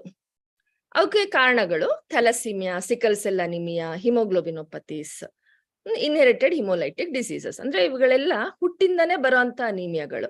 ಯಾರಿಗೆ ಥಲಸೀಮಿಯಾ ಇರುತ್ತೆ, ಸಿಕಲ್ ಸೆಲ್ ಅನಿಮಿಯಾ ಇರುತ್ತೆ ಅಂತ ಅಂತ ಗರ್ಭಿಣಿ ಸ್ತ್ರೀಯರಲ್ಲಿ ಅನಿಮಿಯಾ ತುಂಬಾ ಕಾಮನ್ ಆಗಿ ಕಂಡು ಬರುತ್ತೆ. ಇಂಥವ್ರದ್ದು ಟ್ರೀಟ್ಮೆಂಟ್ ಬೇರೆ ಇರುತ್ತೆ. Next acquired anaemia. Acquired anaemia ಅಂದ್ರೆ ನಾವು ಮುಂದೆ ಹೋಗ್ತಾ ಹೋಗ್ತಾ ಪಟ್ಕೊಂಡಂತದ್ದು. ಏನಕ್ಕೋಸ್ಕರ ಪಟ್ಕೊಂಡ್ವಿ ಅದನ್ನ ಅಂದ್ರೆ ಒಂದು ಡಿಫಿಷಿಯನ್ಸಿಯಿಂದ ಇರಬಹುದು. ನಮ್ಮ ಆಹಾರದಲ್ಲಿ ಕೆಲವು ಪೌಷ್ಟಿಕಾಂಶಗಳ ಕೊರತೆ ಇರೋದ್ರಿಂದ, ಅದು ಐರನ್ ಆಗಿರ್ಬೋದು, ಇಲ್ಲ ವಿಟಮಿನ್ B12 ಆಗಿರ್ಬೋದು, ಇಲ್ಲ ಫೋಲಿಕ್ ಆಸಿಡ್ ಇರ್ಬೋದು. ಇನ್ನೊಂದು ಹೆಮೊರೇಜಿಕ್ ಅನಿಮಿಯಾ. ಹೆಮೊರೇಜಿಕ್ ಅಂದ್ರೆ ಬ್ಲೀಡಿಂಗ್ ಜಾಸ್ತಿ ಆಗೋದು. ಅದು ಮೆನ್ಸ್ಟ್ರಿಯಲ್ ಬ್ಲೀಡಿಂಗ್ ಇರ್ಬೋದು, ಅಥವಾ ಪೈಲ್ಸ್ ಇಂದ ಬ್ಲೀಡಿಂಗ್ ಆಗ್ಬಹುದು, ರಕ್ತ ವಾಂತಿ ಆಗೋದಿರ್ಬೋದು, ರಕ್ತ ಕೆಮ್ಮಲ್ಲಿ ರಕ್ತ ಬಂದು ಅದರಿಂದನೂ ಆಗಬಹುದು. ಅವಕ್ಕೆ ಹೆಮೊರೇಜಿಕ್ ಅನಿಮಿಯಾ ಅಂತೀವಿ. Anaemia of chronic disease. ಕೆಲವು ರೋಗಗಳು ಅಂದ್ರೆ TB ಇರಬಹುದು, HIV ಇರಬಹುದು, ಇಂಥ ಕ್ರಾನಿಕ್ ಡಿಸೀಸ್ಗಳಿರ್ತವೆ. ಅದರಿಂದನೂ ಅವ್ರಿಗೆ ಅನಿಮಿಯಾ ಆಗಬಹುದು. ಕೆಲವರಲ್ಲಿ ಅಕ್ವೈರ್ಡ್ ಹಿಮೋಲೈಟಿಕ್ ಅನಿಮಿಯಾಸ್ ಅಂತೀವಿ. ಹಿಮೋಲೈಟಿಕ್ ಅನಿಮಿಯಾಸ್ ಅಂದ್ರೆ ಕೆಂಪು ರಕ್ತ ಕಣಗಳು ಬೇಗ ಬೇಗ ಡಿಸ್ಟ್ರಾಯ್ ಆಗೋದು. ಅಂತ ಕಾರಣಗಳಿಂದನೂ ಅವರಲ್ಲಿ ಅನಿಮಿಯಾ ಕಂಡು ಬರ್ಬೋದು. ಜೊತೆಗೆ ಎಪ್ಲಾಸ್ಟಿಕ್ ಅನಿಮಿಯಾ ಅಂದ್ರೆ ನಿಮ್ಗೆಲ್ಲ ಗೊತ್ತಿರೋ ಹಾಗೆ ಬೋನ್ಸ್ ಅಲ್ಲಿ ಅಂದ್ರೆ ಅಸ್ಥಿ ಮಜ್ಜೆಯಲ್ಲಿ ರಕ್ತದ ಕಣಗಳ ಪ್ರೊಡಕ್ಷನ್ ಆಗತ್ತೆ. ಯಾವಾಗ ಅಸ್ಥಿ ಮಜ್ಜೆ ತನ್ನ ಕೆಲಸನ ಕಮ್ಮಿ ಮಾಡುತ್ತೆ ಅದಕ್ಕೆ ನಾವು ಎಪ್ಲಾಸ್ಟಿಕ್ ಅನಿಮಿಯಾ ಅಂತೀವಿ. ಸೊ ಇವೆಲ್ಲ ಅಕ್ವೈರ್ಡ್ ಕಾಸಸ್, ಇವು ಇನ್ಹೆರಿಟೆಡ್ ಕಾಸಸ್. ನಾವು ಕಾರಣನ ಯಾಕೆ ತಿಳ್ಕೊಬೇಕಂದ್ರೆ ರಕ್ತಹೀನತೆ ಕಾರಣ ನಮಗೆ ಗೊತ್ತಾದಾಗ ಅದಕ್ಕೆ ಏನ್ ಟ್ರೀಟ್ಮೆಂಟ್ ಕೊಡ್ಬೇಕಂತ ಗೊತ್ತಾಗತ್ತೆ, ಹೌದಲ್ವಾ? ಇಲ್ಲಿ ಡಿಫಿಷಿಯನ್ಸಿ ಅನಿಮಿಯಾ ಇದೆ ಅಂದ್ರೆ ಇವ್ರಿಗೆ ಕಬ್ಬಿಣದ ಕೊರತೆ ಇದೆ, ಅವಾಗ ನಾವು ಕಬ್ಬಿಣಾಂಶ ಕೊಡ್ಬೇಕಾಗತ್ತೆ. ವಿಟಮಿನ್ B12 ಕೊರತೆ ಇದ್ರೆ ವಿಟಮಿನ್ B12, ಫೋಲಿಕ್ ಆಸಿಡ್ ಕೊರತೆ ಇದ್ರೆ ಫೋಲಿಕ್ ಆಸಿಡ್ ಕೊಡ್ಬೇಕು. ಹೆಮೊರೇಜಿಕ್ ಅನಿಮಿಯಾ, ಈಗ ಕೆಲವರಲ್ಲಿ ರಕ್ತಸ್ರಾವದಿಂದ ಅನಿಮಿಯಾ ಆಗ್ತಿರುತ್ತೆ, ಅಂತವ್ರಿಗೆ ನೀವು ಬರೀ ಐರನ್ ವಿಟಮಿನ್ B12 ಕೊಟ್ರೆ ಪ್ರಯೋಜನ ಇಲ್ಲ. ರಕ್ತಸ್ರಾವನ ನಾವು ಫಸ್ಟ್ ನಿಲ್ಲಿಸ್ಬೇಕು. ಅದು ನಿಲ್ಲಿಸಿದಾಗ ನಾವು ಅನಿಮಿಯಾನ ಕರೆಕ್ಟ್ ಆಗಿ ಟ್ರೀಟ್ ಮಾಡಬಹುದು. ಹಾಗಾಗಿ ಏನು ಕಾರಣ ಅಂತ ತಿಳ್ಕೊಳ್ಳೋದು ಬಹಳ ಮುಖ್ಯ. ಅದ್ರ ಜೊತೆಗೆ ಇನ್ನು ಕೆಲವು ಡೀಟೇಲ್ ಆಗಿ ಕಾರಣಗಳು ಹೇಳ್ಬೇಕಂದ್ರೆ, ನಾವು ಎಷ್ಟು ರಕ್ತಹೀನತೆ ಕೇಸ್ಗಳು ನೋಡ್ತೀವಲ್ಲ ಅದರಲ್ಲಿ 90% ಕಾರಣಗಳು ನ್ಯೂಟ್ರಿಷನಲ್ ಅಂದ್ರೆ ಪೌಷ್ಟಿಕಾಂಶಗಳ ಕೊರತೆಯಿಂದ ಆಗತ್ತೆ. ಅದು ಎಸ್ಪೆಷಲಿ ಗರ್ಭಿಣಿ ಸ್ತ್ರೀಯರಲ್ಲಿ ನಾವು ನೋಡಿದಾಗ ಪೌಷ್ಟಿಕಾಂಶದ ಕೊರತೆಯಿಂದ ಅನಿಮಿಯಾ ಆಗೋದನ್ನ ನೋಡ್ತೀವಿ. ಅದ್ರಲ್ಲಿ ತುಂಬಾ ಮುಖ್ಯವಾದದಂದ್ರೆ ಐರನ್ ಡಿಫಿಷಿಯನ್ಸಿ ಅನಿಮಿಯಾ, ಅದ್ರ ನೆಕ್ಸ್ಟ್ ಫೋಲಿಕ್ ಆಸಿಡ್ ಡಿಫಿಷಿಯನ್ಸಿ, ಅದ್ರ next vitamin B12 deficiency. So anaemia due to blood loss ಅಂತ ಹೇಳ್ದೆ, ರಕ್ತಸ್ರಾವದಿಂದ ಇದು ಅನಿಮಿಯಾ ಆಗೋದು. ಅದಕ್ಕೆ ಅದರಲ್ಲಿ 2 ತರ ಕಾಸ್ ಇರ್ಬೋದು. ಅಕ್ಯೂಟ್ ಬ್ಲಡ್ ಲಾಸ್ ಅಂದ್ರೆ ಒಬ್ಳು ಗರ್ಭಿಣಿ ಸ್ತ್ರೀ ಇದ್ದಾಳೆ, ಅವಳಿಗೆ ಅಬಾರ್ಷನ್ ಆಗಿ ಬ್ಲೀಡಿಂಗ್ ಆಗಿ ಅವಳಿಗೆ ರಕ್ತಹೀನತೆ ಆಗಿರಬಹುದು. ಅದು 1-2 ದಿನದಲ್ಲೇ ಆಗತ್ತೆ, ಅಂದ್ರೆ ಇಟ್ಸ್ ಅಕ್ಯೂಟ್ ಅಂದ್ರೆ ಸಡನ್ ಆಗಿ ಆಗಿದ್ದು. ಈಗ ಪ್ರೆಗ್ನೆಂಟ್ ಇದ್ದು ಡೆಲಿವರಿ ಆಗ್ತಾ ಹೆಚ್ಚಿಗೆ ಬ್ಲೀಡಿಂಗ್ ಆಗಿ ಅವಳು ರಕ್ತಹೀನತೆಯನ್ನ ಅನುಭವಿಸಬಹುದು, ಅದು ಅಕ್ಯೂಟ್ ಬ್ಲಡ್ ಲಾಸ್. ಅದೇ ಕ್ರಾನಿಕ್ ಬ್ಲಡ್ ಲಾಸ್ ಅಂದ್ರೇನು, ದಿನ ಅವ್ರಿಗೆ ಪೈಲ್ಸಲ್ ಬ್ಲೀಡಿಂಗ್ ಆಗ್ತಿರ್ಬಹುದು, ಅಥವಾ ಮಂತ್ಲಿ ಬ್ಲೀಡಿಂಗ್ ಜಾಸ್ತಿ ಆಗಿ ಅವರಲ್ಲಿ ರಕ್ತ ಕಮ್ಮಿ ಇರಬಹುದು. ಈ acute blood loss, chronic blood loss ಅನ್ನೋದನ್ನ ನಾವು ಯಾಕೆ ತಿಳ್ಕೊಬೇಕಂದ್ರೆ ಅದರಲ್ಲೂ ಟ್ರೀಟ್ಮೆಂಟ್ ತುಂಬಾನೇ ಚೇಂಜ್ ಆಗತ್ತೆ. ಆಮೇಲೆ ಇನ್ನೊಂದು increase red blood cell destruction ಅಂದ್ರೆ ಇವರಲ್ಲಿ ನ್ಯೂಟ್ರಿಷನಲ್ ಡಿಫಿಷಿಯನ್ಸಿ ಇರಲ್ಲ, ಪೌಷ್ಟಿಕಾಂಶಗಳ ಕೊರತೆ ಇರೋದಿಲ್ಲ, ಆದ್ರೆ ರೆಡ್ ಬ್ಲಡ್ ಸೆಲ್ಸ್ ಬೇಗ ಡಿಸ್ಟ್ರಾಯ್ ಆಗ್ತಿರ್ತವೆ, ಜಾಸ್ತಿ ಡಿಸ್ಟ್ರಾಯ್ ಆಗ್ತಿರ್ತವೆ. ನಿಮ್ಗೆಲ್ಲ ಗೊತ್ತಿರ್ಬೋದು, ಒಂದು ಕೆಂಪು ರಕ್ತ ಕಣದ ಜೀವನ ಅವಧಿ 120 ದಿನಗಳು. ಅಂದ್ರೆ ಒಂದು ಹೊಸದಾಗಿ ಕೆಂಪು ರಕ್ತ ಕಣ ಉತ್ಪತ್ತಿ ಆದ್ರೆ ಅದು 3 ತಿಂಗಳು ನಮ್ಮ ದೇಹದಲ್ಲಿ ಇರುತ್ತೆ. 3 ತಿಂಗಳಾದ್ಮೇಲೆ ಅದು ಸ್ಪ್ಲೀನ್ ಅಲ್ಲಿ ಡಿಸ್ಟ್ರಾಯ್ ಆಗತ್ತೆ. ಆದ್ರೆ ಕೆಲವು ತೊಂದರೆಗಳಲ್ಲಿ ಏನಾಗುತ್ತೆ ಅಂದ್ರೆ ಆ ಕೆಂಪು ರಕ್ತ ಕಣಗಳು ಬೇಗ ಡಿಸ್ಟ್ರಾಯ್ ಆಗ್ತವೆ. ಈಗ ಸಿಕಲ್ ಸೆಲ್ ಅನಿಮಿಯಾ ಅಂತಿದೆ, ಅದ್ರಲ್ಲಿ ಏನಾಗುತ್ತೆ, ಪ್ರತಿಯೊಂದು ಕೆಂಪು ರಕ್ತ ಕಣಗಳ ಒಂದು ಶೇಪ್ ಏನಿದೆ ಚೇಂಜ್ ಇರುತ್ತೆ, ಆ ಶೇಪ್ ಇಂದ ಅದು ಬೇಗ ಡಿಸ್ಟ್ರಾಯ್ ಆಗುತ್ತೆ. ಥಲಸೀಮಿಯಾದಲ್ಲೂ ಹಾಗೇನೆ 120 ದಿನಗಳಿಗೆ ಡಿಸ್ಟ್ರಾಯ್ ಆಗ್ಬೇಕಾಗಿರೋ RBC ಅದು 30-40 ದಿನಗಳಿಗೆನೆ ಡಿಸ್ಟ್ರಾಯ್ ಆಗುತ್ತೆ. ಹೆರಿಡಿಟರಿ ಸ್ಪೆರೋಸೈಟೋಸಿಸ್ ಅಲ್ಲೂ ಹಾಗೆ ಆಗುತ್ತೆ. ಸೊ ಬೇಗ ರಕ್ತ ಕಣಗಳು ಸಾಯೋದ್ರಿಂದ ಅವರಲ್ಲಿ ರಕ್ತಹೀನತೆ ಉಂಟಾಗತ್ತೆ. ಇನ್ನೊಂದು ಡಿಕ್ರೀಸ್ ಪ್ರೊಡಕ್ಷನ್, ಇದ್ರಲ್ಲೇನು ಒಂದು ಮುಖ್ಯವಾದ ಕಾರಣ ನ್ಯೂಟ್ರಿಷನಲ್ ಅನಿಮಿಯಾ. ಈಗ ಯಾವ್ದು ರಕ್ತನ ನಾವು ಉತ್ಪತ್ತಿ ಮಾಡ್ಬೇಕಂದ್ರೆ ಕೆಲವು ಅಂಶಗಳು ಬೇಕು ನಮ್ಗೆ. ಅದು ನಿಮ್ಗೆ ಐರನ್ ಇರ್ಬೋದು, ಫೋಲಿಕ್ ಆಸಿಡ್ ಇರ್ಬೋದು, ವಿಟಮಿನ್ B12 ಇವು ಬೇಕು. ಇವು ಯಾವಾಗ ಕೊರತೆ ಉಂಟಾಗತ್ತೆ ಆವಾಗ ದೇಹದಲ್ಲಿ ಅನಿಮಿಯಾ ಕಂಡು ಬರುತ್ತೆ. ಅದ್ರ ಜೊತೆಗೆ ಎಪ್ಲಾಸ್ಟಿಕ್ ಅನಿಮಿಯಾ ಅಂತ ಹೇಳ್ದೆ, ಯಾವಾಗ ರಕ್ತ ಮಜ್ಜೆ ಅಸ್ಥಿ ಮಜ್ಜೆ ತನ್ನ ಕೆಲಸನ ಕಮ್ಮಿ ಮಾಡುತ್ತೆ ಆವಾಗ ಅದಕ್ಕೆ ನಾವು ಎಪ್ಲಾಸ್ಟಿಕ್ ಅನಿಮಿಯಾ ಅಂತೀವಿ. ಹಾಗೇನೆ anaemia of chronic kidney disease, ಯಾರಲ್ಲಿ ರೀನಲ್ ಫೇಲ್ಯೂರ್ ಇರುತ್ತೆ ಅಂತ ಪೇಷಂಟ್ ಅಲ್ಲೂ RBC ಪ್ರೊಡಕ್ಷನ್ ಕಮ್ಮಿ ಆಗುತ್ತೆ, ಯಾಕಂದ್ರೆ ಅವರಲ್ಲಿ ಎರಿಥ್ರೋಪಾಯ್ಟಿನ್ ಪ್ರೊಡಕ್ಷನ್ ಕಮ್ಮಿ ಇರುತ್ತೆ. ಸೊ ಇವೆಲ್ಲ ಕಾರಣಗಳು, ರಕ್ತಹೀನತೆ ಆಗ್ಲಿಕ್ಕೆ ಏನೇನು ಕಾರಣಗಳು ಅಂತ. ಈಗ ನಾವು ರಕ್ತಹೀನತೆಯ ಕಾರಣಗಳು ತಿಳ್ಕೊಂಡ್ವಿ, ಫಸ್ಟ್ ಡೆಫಿನಿಷನ್ ತಿಳ್ಕೊಂಡ್ವಿ ಏನು ರಕ್ತಹೀನತೆ ಅಂತ. ನೆಕ್ಸ್ಟ್ ಪ್ರಿವ್ಯಾಲೆನ್ಸ್ ಅಂದ್ರೆ ಎಷ್ಟು ಕಾಮನ್ ನಮ್ಮ ಸೊಸೈಟಿಲಿ, ಏನಕ್ಕೋಸ್ಕರ ನಾವು ಅದ್ರ ಬಗ್ಗೆ ತಿಳ್ಕೊಬೇಕಂತ ತಿಳ್ಕೊಂಡ್ವಿ. ಇಟಿಯಾಲಜಿ ಕಾರಣಗಳು ತಿಳ್ಕೊಂಡ್ವಿ. ಈಗ ನಾವು ನೆಕ್ಸ್ಟ್ ಇನ್ನೊಂದು ವಿಷಯದ ಬಗ್ಗೆ ತಿಳ್ಕೊಬೇಕು, ಅದೇನಂದ್ರೆ physiological anaemia of pregnancy. Physiological ಅಂದ್ರೆ ಏನು, ಅದು ಸಹಜ ಸ್ಥಿತಿ. ಗರ್ಭಿಣಿ ಸ್ತ್ರೀಯರಲ್ಲಿ ಸಹಜವಾಗೇನೆ ಅನಿಮಿಯಾ ಇರುತ್ತೆ, ಅಂದ್ರೆ ಬೇರೆಯವರಲ್ಲಿ ಹೋಲಿಸಿದ್ರೆ ಇವರಲ್ಲಿ ರಕ್ತ ಸ್ವಲ್ಪ ಕಮ್ಮಿನೇ ಇರುತ್ತೆ. ಅದು ಯಾಕಾಗತ್ತೆ ಅಂತ ನಿಮ್ಗೆ ಎಕ್ಸ್ಪ್ಲೇನ್ ಮಾಡ್ತೀನಿ. ಈಗ ಪ್ರತಿಯೊಂದು ಗರ್ಭಿಣಿಲಿ ಏನಾಗತ್ತೆ ಅಂದ್ರೆ ಪ್ಲಾಸ್ಮಾ ಅಂದ್ರೆ ನಿಮಗೆ ಗೊತ್ತು, ರಕ್ತದಲ್ಲಿ ಒಂದು ಪ್ಲಾಸ್ಮಾ ಅಂಶ ಇದೆ, ಇನ್ನೊಂದು ಕಣಗಳ ಅಂಶ ಇದೆ. ಈ ಪ್ಲಾಸ್ಮಾ ಪ್ರೆಗ್ನೆಂಟ್ ಗರ್ಭಿಣಿ ಸ್ತ್ರೀಯರಲ್ಲಿ 40-50% ಜಾಸ್ತಿ ಆಗತ್ತೆ. ಇಲ್ಲಿ ನೋಡ್ತಾ ಇದ್ದೀರಾ, ಇದು ಪ್ಲಾಸ್ಮಾ ವಾಲ್ಯೂಮ್ ಎಷ್ಟು ಜಾಸ್ತಿ ಆಗಿದೆ ಅಂತ, 40-50% ಜಾಸ್ತಿ ಆಯ್ತು. ಅದೇ ರಕ್ತ ಕಣಗಳು RBC ಮಾಸ್, ಕೆಂಪು ರಕ್ತ ಕಣಗಳು 20-30% ಜಾಸ್ತಿ ಆಗ್ತವೆ. ಇಲ್ಲಿದೆ ನೋಡಿ ಕೆಂಪು ರಕ್ತ ಕಣಗಳು ಎಷ್ಟು ಜಾಸ್ತಿ ಆದವು ಅಂತ. ಹಂಗಾಗಿ ಬ್ಲಡ್ ವಾಲ್ಯೂಮ್ 30 to 40% ಇನ್ಕ್ರೀಸ್ ಆಗುತ್ತೆ. ಯಾಕಂದ್ರೆ ಪ್ಲಾಸ್ಮಾ ಮತ್ತೆ ಕೆಂಪು ರಕ್ತ ಕಣಗಳು ಕೂಡಿದಾಗ ಬ್ಲಡ್ ಆಗತ್ತೆ. ಸೊ ಪ್ಲಾಸ್ಮಾ 50% ಜಾಸ್ತಿ ಆಯ್ತು, RBC ಬರೀ 20-30% ಜಾಸ್ತಿ ಆಯ್ತು. ಹಾಗಾಗಿ ಏನಾಯ್ತು, ರಕ್ತ ತಿಳಿ ಆಯ್ತು. ಹಾಗಾಗಿ ರಕ್ತ ತಿಳಿ ಆಗಿದ್ರಿಂದ ಇದು ಸಹಜವಾದ ಒಂದು ಬದಲಾವಣೆ ಆಗಿರೋದ್ರಿಂದ ಇದಕ್ಕೆ ನಾವು ಫಿಸಿಯೋಲಾಜಿಕಲ್ ಅನಿಮಿಯಾ ಆಫ್ ಪ್ರೆಗ್ನೆನ್ಸಿ ಅಂತ ಹೇಳ್ತೀವಿ. ಏನಕ್ಕೋಸ್ಕರ ಫಿಸಿಯೋಲಾಜಿಕಲ್ ಅನಿಮಿಯಾ ಆಗತ್ತೆ, ಅದು ಒಳ್ಳೇದೋ ಕೆಟ್ಟದೋ ಅದನ್ನ ತಿಳ್ಕೊಳ್ಳೋಣ ಬನ್ನಿ. ಈಗ ಗರ್ಭಿಣಿ ಸ್ತ್ರೀಯರಲ್ಲಿ ಡೈಲ್ಯೂಷನಲ್ ಅನಿಮಿಯಾ ಅಂತ ಹೇಳ್ಕೊಟ್ಟೆ ನಾನೀಗ ನಿಮಗೆ. ಏನಂದ್ರೆ ಪ್ಲಾಸ್ಮಾ ವಾಲ್ಯೂಮ್ ಜಾಸ್ತಿ ಆಗತ್ತೆ, ಅದು ತುಂಬಾ ಜಾಸ್ತಿ ಆಗುತ್ತೆ. ಬಟ್ ಕೆಂಪು ರಕ್ತ ಕಣಗಳು ಜಾಸ್ತಿ ಆದ್ರೂ ಪ್ಲಾಸ್ಮಾದಷ್ಟು ಜಾಸ್ತಿ ಆಗಲ್ಲ. ಹಂಗಾಗಿ ಅವರಲ್ಲಿ ಡೈಲ್ಯೂಷನಲ್ ಅನಿಮಿಯಾ ಆಗತ್ತೆ. ಆದ್ರೆ ನೀವು ರಕ್ತ ಕಣಗಳನ್ನ ನೋಡಿದಾಗ ಅವು ನಾರ್ಮಲ್ ಇರ್ತವೆ. ನಾರ್ಮೋಸೈಟಿಕ್ ನಾರ್ಮೋಕ್ರೋಮಿಕ್ ಅನಿಮಿಯಾ ಅಂತ. ಅಂದ್ರೆ ರಕ್ತಹೀನತೆಯಲ್ಲಿ ನೀವು ಕೆಂಪು ರಕ್ತ ಕಣಗಳನ್ನ ನೋಡಿದಾಗ ಒಂದೇ ರಕ್ತ ಕಣಗಳದ್ದು ಸೈಜ್ ಸಣ್ಣದಾಗಿರಬಹುದು, ಇಲ್ಲ ಅವುಗಳದ್ದು ಕಲರ್ ಕಮ್ಮಿ ಆಗಿರಬಹುದು. ಆದ್ರೆ ಈ ಫಿಸಿಯೋಲಾಜಿಕಲ್ ಅನಿಮಿಯಾದಲ್ಲಿ ಕೆಂಪು ರಕ್ತ ಕಣಗಳ ಸೈಜ್ ನಾರ್ಮಲ್ ಇರುತ್ತೆ, ಅಂದ್ರೆ ನಾರ್ಮೋಸೈಟಿಕ್, ಅದ್ರದ್ದು ಬಣ್ಣನೂ ನಾರ್ಮಲ್ ಇರುತ್ತೆ. ಸೊ ಅದಕ್ಕೆ ನಾರ್ಮೋಕ್ರೋಮಿಕ್ ಅಂತ ಹೇಳ್ತೀವಿ. ಸೊ ಇದು ಫಿಸಿಯೋಲಾಜಿಕಲ್ ಅನಿಮಿಯಾ ಆಫ್ ಪ್ರೆಗ್ನೆನ್ಸಿ. ನಾವು ಅದನ್ನ ಹೆಂಗ್ ಡಿಫ್ರೆನ್ಶಿಯೇಟ್ ಮಾಡ್ತೀವಿ ಅಂದ್ರೆ ರಕ್ತ ಕಣಗಳು ನೋಡ್ಲಿಕ್ಕೆ ನಾರ್ಮಲ್ ಇರ್ತವೆ, ಸೈಜು ನಾರ್ಮಲ್ ಇರುತ್ತೆ, ಪ್ಲಸ್ ಅದ್ರದ್ದು ಕಲರು ನಾರ್ಮಲ್ ಇರುತ್ತೆ. ಆಮೇಲೆ ಇದು ಡೆಲಿವರಿ ಆಗಿ 6 ವಾರಗಳ ನಂತರ ನಾರ್ಮಲ್ ಆಗುತ್ತೆ. ನಾನು ನಿಮಗೆ ಮುಂಚೆನೆ ಹೇಳ್ದೆ, ಯಾರು ಗರ್ಭಿಣಿ ಅಲ್ಲ ಅವರಲ್ಲಿ 12 ಗ್ರಾಮ್ನ ನಾವು ಕಟ್ ಆಫ್ ಇಟ್ಕೋತೀವಿ ರಕ್ತಹೀನತೆ ಅಂತ ಹೇಳಲಿಕ್ಕೆ. ಅದೇ ಗರ್ಭಿಣಿ ಸ್ತ್ರೀಯರಲ್ಲಿ 11 ಗ್ರಾಮ್ನ ಕಟ್ ಆಫ್ ಇಟ್ಕೋತೀವಿ. ಅದರಲ್ಲಿ ಸೆಕೆಂಡ್ ಟ್ರೈಮಿಸ್ಟರ್ ಅಲ್ಲಿ ಇನ್ನೂ ಕಮ್ಮಿ 10.5ನ ಕಟ್ ಆಫ್ ಆಗಿ ಇಟ್ಕೋತೀವಿ. ಯಾಕಂದ್ರೆ ಸೆಕೆಂಡ್ ಟ್ರೈಮಿಸ್ಟರ್ ಅಲ್ಲಿ ಪ್ಲಾಸ್ಮಾ ವಾಲ್ಯೂಮ್ ತುಂಬಾ ಜಾಸ್ತಿ ಆಗುತ್ತೆ compare to first and second trimester. ಹಾಗಾಗಿ ಇವೆಲ್ಲಾ ಚೇಂಜಸ್ ಆಗೋದ್ರಿಂದ ಗರ್ಭಿಣಿ ಸ್ತ್ರೀಯರಲ್ಲಿ ಐರನ್ ರಿಕ್ವೈರ್ಮೆಂಟ್ ಅವ್ರಿಗೆ ಎಷ್ಟು ಕಬ್ಬಿಣ ಬೇಕಾಗತ್ತಂದ್ರೆ ಮಾಮೂಲಿ ಹೆಂಗಸಿಗಿಂತ 2-3 ಪಟ್ಟು ಹೆಚ್ಚಿಗೆ ಕಬ್ಬಿಣಾಂಶ ಅವ್ರಿಗೆ ಬೇಕಾಗತ್ತೆ. ಜೊತೆಗೆ folic acid requirement 10 to 20 fold ಜಾಸ್ತಿ ಆಗತ್ತೆ. ಅಂದ್ರೆ ಅದು ಹಾಗಾಗಿ ನಾವು ಗರ್ಭಿಣಿ ಸ್ತ್ರೀಯರಿಗೆ ಫೋಲಿಕ್ ಆಸಿಡ್ ಟ್ಯಾಬ್ಲೆಟ್ಸ್ ಕೊಡ್ತೀವಿ, ಐರನ್ ಟ್ಯಾಬ್ಲೆಟ್ಸ್ ಕೊಡ್ತೀವಿ. ಹೌದಲ್ವಾ, ಗೊತ್ತಲ್ಲ ನಿಮ್ಗೆಲ್ಲ. So first and third trimester ಅಲ್ಲಿ ನಾವು 11 ಗ್ರಾಮ್ನ ಕಟ್ ಆಫ್ ಅಂತ ಇಟ್ಕೋತೀವಿ. ನೆನ್ಪಿಟ್ಕೊಳ್ಳಿ, ಇದನ್ನ ನೀವು ಯಾವತ್ತೂ ಮರಿಬಾರದು. 11 ಗ್ರಾಮ್ಸ್, 10 ಗ್ರಾಮ್ಸ್, 9 ಗ್ರಾಮ್ಸ್ ಅವೆಲ್ಲ ನಾರ್ಮಲ್ ಅಲ್ಲ. ಅವೆಲ್ಲ ಸೌಮ್ಯ ಪ್ರಮಾಣದ ಅನಿಮಿಯಾ, ಮಧ್ಯಮ ಪ್ರಮಾಣದ ಅನಿಮಿಯಾ. 11 ಗ್ರಾಮ್ ಮೇಲಿದ್ರಷ್ಟೇ ಅದು ಸಹಜ ಸ್ಥಿತಿ ಪ್ರೆಗ್ನೆಂಟ್ ಮಹಿಳೆಯರಲ್ಲಿ. ಸೆಕೆಂಡ್ ಟ್ರೈಮಿಸ್ಟರ್ ಅಲ್ಲಿ ನೀವು 10.5 ವರ್ಗ ಸುಮ್ನೆ ಇರಬಹುದು. ಬಟ್ ಅದಕ್ಕಿಂತ ಹೆಚ್ಚಿಗೆ ಕಮ್ಮಿ ಆದ ತಕ್ಷಣ ಅದನ್ನ ನಾವು ಟ್ರೀಟ್ ಮಾಡ್ಬೇಕಾಗತ್ತೆ. ಹೆಮ್ಯಾಟೋಕ್ರಿಟ್ 30% ಇರಬೇಕು. RBC 3.2 million per millimetre cube ಇರಬೇಕು. ಆಮೇಲೆ ಸೆಲ್ಸ್ ಗಳು ನೋಡ್ಲಿಕ್ಕೆ ನಾರ್ಮೋಸೈಟಿಕ್ ನಾರ್ಮೋಕ್ರೋಮಿಕ್ ಇರಬೇಕು. ಸರಿನಾ? ಈಗ ನಾನು ಹೇಳಿದೆ ರಕ್ತ ತೆಳು ಆಗತ್ತೆ ಪ್ರೆಗ್ನೆನ್ಸಿಲಿ ಅಂತ. ಅದರಿಂದ ಏನ್ ಅನುಕೂಲ, ಏನಕ್ಕೋಸ್ಕರ ದೇಹ ಚೇಂಜ್ ಮಾಡ್ಕೊಂಡಿದೆ ಅಂತ ನಾವು ತಿಳ್ಕೊಬೇಕಲ್ವಾ. ಏನಕ್ಕೋಸ್ಕರ ಅಂದ್ರೆ, ಒಂದು ರಕ್ತ ಥಿಕ್ನೆಸ್ ಕಮ್ಮಿ ಆಗತ್ತೆ, ಅದ್ರ ವಿಸ್ಕಾಸಿಟಿ ಕಮ್ಮಿ ಆಗತ್ತೆ. ಅದು ತೆಳು ಆಗೋದ್ರಿಂದ, ಅದ್ರ ವಿಸ್ಕಾಸಿಟಿ ಕಮ್ಮಿ ಆಗೋದ್ರಿಂದ ಏನಾಗುತ್ತೆ, ಪ್ಲೆಸೆಂಟಲ್ ಪರ್ಫ್ಯೂಷನ್ ಜಾಸ್ತಿ ಆಗತ್ತೆ. ಅಂದ್ರೆ ಪಾಪುಗೆ ಏನ್ ಬ್ಲಡ್ ಸಪ್ಲೈ ಮಾಡತ್ತೆ ಪ್ಲೆಸೆಂಟ, ಅದಕ್ಕೆ ರಕ್ತದ ಸಪ್ಲೈ ಜಾಸ್ತಿ ಆಗತ್ತೆ.